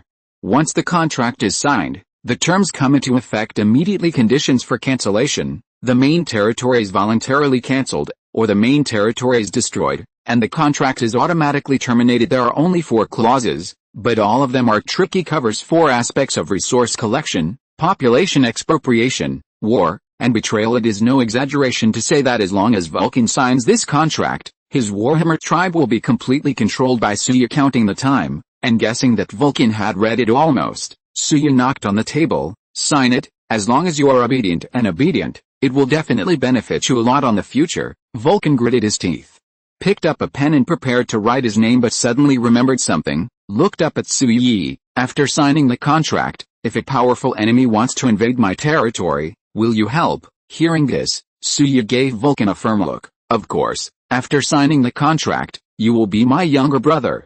If anyone dares to bully you, tell the elder brother that the elder brother will stand up for you. As soon as these words came out, the corners of Vulcan's eyes twitched. Why is he already in his 60s, but Suya calls him a younger brother? What a shame. However, Vulcan did not refuse to sign his name. After thinking for a moment, he made up his mind and nodded sharply. Okay, I will sign. After all, he picked up a pen and wrote his name on the contract. As soon as he put down the pen, the contract split into 2 and fell into the hands of Suya and Vulcan respectively. The contract came into force. Now, take me to your territory to have a look. Suya said he was quite curious about what the Warhammer tribe looked like. Vulcan did not refuse Suya's request. He was completely surrendered to Suya. This guy is young, can summon giant dragons, and has a full view of the overall situation. Given time, he will definitely become the overlord of one party. That being the case, then help him well. In troubled times, it's a good decision to hug such a thick thigh, isn't it? Coming out of the Lord's Hall, the two returned to the battlefield. Seeing Suya and Vulcan come back, the dwarves, Eve, Suzir, Lin Yangtze and others in the arena all breathed a sigh of relief. Then, under the leadership of the dwarves, Suya and the others rushed towards the Warhammer tribe. Eve, Su Kainer, and Lin Yangtze sat with Suya. Brother, have those dwarves really surrendered to us? Suzir asked, pointing to the dwarves leading the way. The setting of the Lord Era made her feel incredible. Suya nodded. Of course, Vulcan has signed a contract with me. And it's still a subordinate territory contract. If they violate the contract, we can impose punishment at any time. Suzir clicked her tongue when she heard this. Lin Yangtze was even more so. She looked at Suya differently. Eve sighed softly, and looked at Suya. By the way, have you planned all this long ago? Suya didn't answer this question, but gave Eve a meaningful smile. Chapter 36. The Warhammer tribe, the castle built in the mountain. Ask for flowers, ask for support. Suya and the others were discussing in low voices, as were Vulcan and Yorick, who were leading the way. Sir, are we really going to take them back to the Warhammer Horde? Yorick asked. Vulcan secretly sighed. Now we are a subordinate territory of the Star Domain.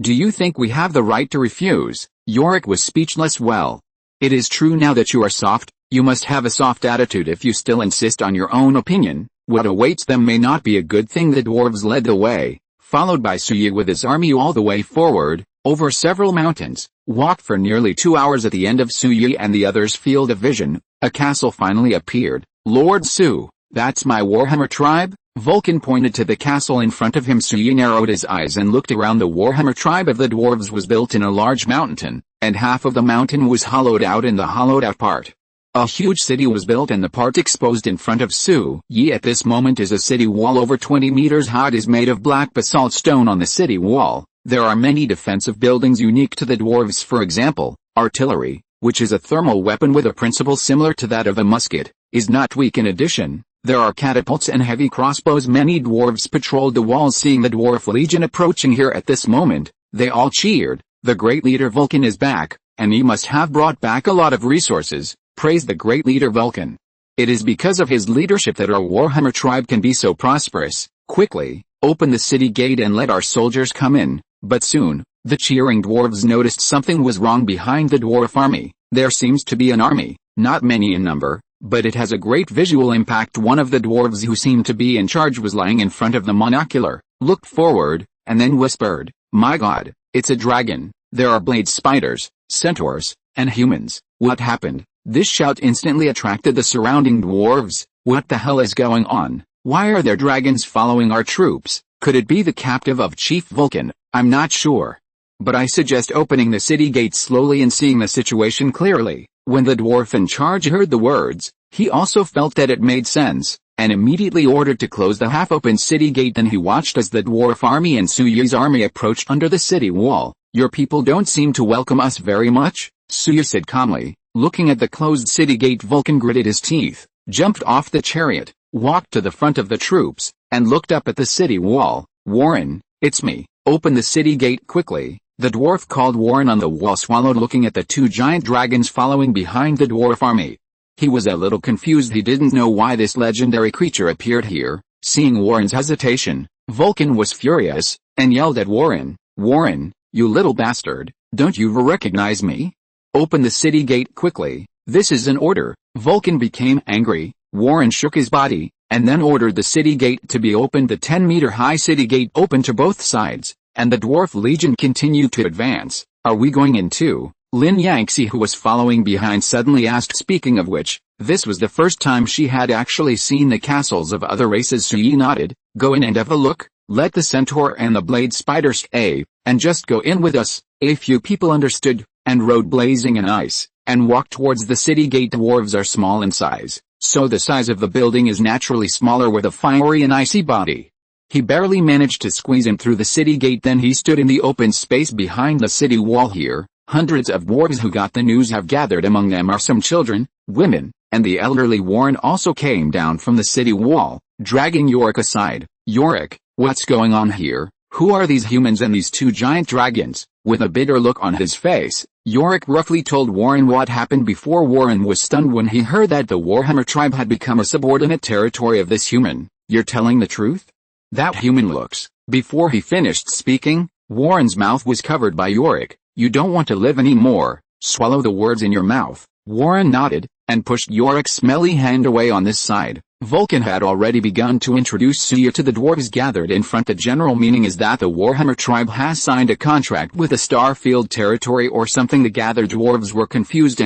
"Why did you come back from a battle and have one more main territory?" "This is so, but this was Vulcan's order," and with the threat of the blazing and ice-headed giant dragon, even if the dwarves still had some complaints in their hearts, they didn't dare to say it in person. After briefly explaining the matter, Vulcan prepared to take Suya and others to the Lord's Hall. On the way to the Lord's Hall, Suya began to look at the various buildings of the Warhammer tribe. It is no exaggeration to say that the Warhammer tribe is a well-developed dwarven territory. There are almost all kinds of buildings among them. Forging shop is the most arranged in the streets and alleys. Everywhere when passing by the main road, one could even hear the tinkling of irons coming from the forging shop. It seems that dwarves all have forging talent. This is true. Chapter 37. The relationship between Titans and dwarves. The comment area is so deserted, I'm afraid I'm opening a stand-alone machine. Can someone say something? After arriving at the Lord's Hall, Suyi and the others sat down unceremoniously. Vulcan didn't dare to neglect, and quickly ordered his subordinates to bring tea and snacks, then report to Suyi about the situation of the Warhammer tribe. The general content is how many people there are in the Warhammer tribe, what are the main resources, and so on. The Warhammer tribe, built inside the mountain, occupies a huge area. In the interior of this mountain, there are abundant ground fire resources. The so-called ground fire resource is the natural fire that circulates underground. It's the same as magma. Under the careful transformation of the dwarves, there are interconnected passages between the ground fire and the forging shop, and the dwarves use the high temperature tempering of the ground fire to forge various equipment. Chapter 25. Of course, this is also the main reason why the Warhammer tribe chose to build their territory here. The Warhammer tribe has a total population of more than 500 people. There were 200 soldiers, but in the previous war, 70 or 80 people were killed, the rest are old people, children, women, and blacksmiths. In addition, Warhammer territory also occupies 2 green secret realms, which can provide a lot of resource supply every day, but now, they have to hand over half of the resources to Suyi. After a general understanding of the information here, Suyi stood up and looked at Vulcan. Take me to your warehouse to have a look. Vulcan's face was full of bitterness. He knew what Suyi wanted to do. It must be ready to plunder resources. Feeling helpless in his heart, but helpless, he led Suyi and the others towards a cave behind the Lord's Hall. The entrance of the cave is not big, but when you walk inside, it is eye-catching, and unique flaming torches illuminate the cave. On the open space in the cave, there are various resources piled up like mountains: lumber, stone ore, iron ore, and gold ore. That's right, it's gold mines. Gold mines that haven't been smelted into gold coins can't be used directly. Lord Su, my total resources are 7.8 million units of timber, 9.8 million units of quarry, 9.08 million units of iron ore, 5.63 million units of gold mine, and 4 million gold coins. Vulcan introduced. After all, it is digitized, so most of the resources mentioned by Vulcan just now are digitized and stored in the resource package of the warehouse. Otherwise, if these resources are really released, the 2 Warhammer territories may not be able to hold them. Suyi pondered for a while, and coughed lightly. Well, I want 5 million units each for wood, stone ore, and iron ore. Give me all the gold coins. And keep the rest for yourself. Vulcan was speechless. What the hell is this 50%? This is more than 60%. Seeing Vulcan hesitate, Suyi looked at him. What? Is there a problem? Vulcan shook his head quickly. No problem, no problem. I'll send someone to take inventory of the resources. Suyi snapped his fingers. Take me to your forging shop now. Vulcan nodded, leading the way. After leaving the warehouse, everyone went into another cave. Vulcan is not only the leader of the Warhammer tribe, but also the tribe's top blacksmith. Therefore, he has his own forging space. That is the cave in front of you. It is connected to the most violent ground fire passage, and as soon as you walk in, you can feel a wave of heat rushing towards your face. Suyi and the others' faces were covered with fine sweat. This is where I usually forge equipment, Vulcan introduced. Suyi looked around.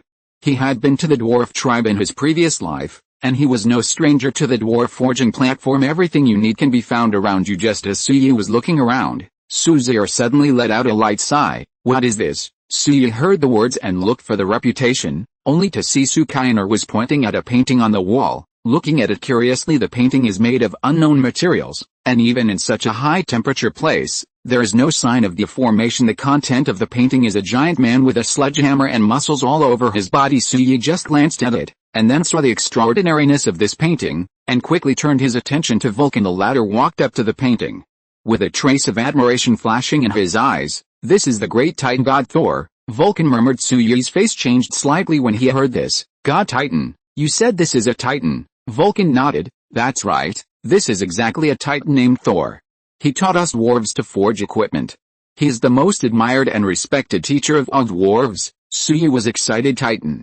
That is an 11th tier unit, 1 level higher than the giant dragon. Unexpectedly, there is such a subtle connection with the Warhammer tribe. Suyi was even thinking, if he caught this clue, would he be able to find the traces of the legendary Titans? Thinking of this, Suyi suppressed the excitement in his heart and asked Vulcan, can you tell me the story between your dwarves and the Titan? Vulcan was a little surprised and didn't understand why Suyi was interested in this, but he didn't dare to neglect Suyi's order, and began to speak eloquently. The story has to start more than 1,000 years ago.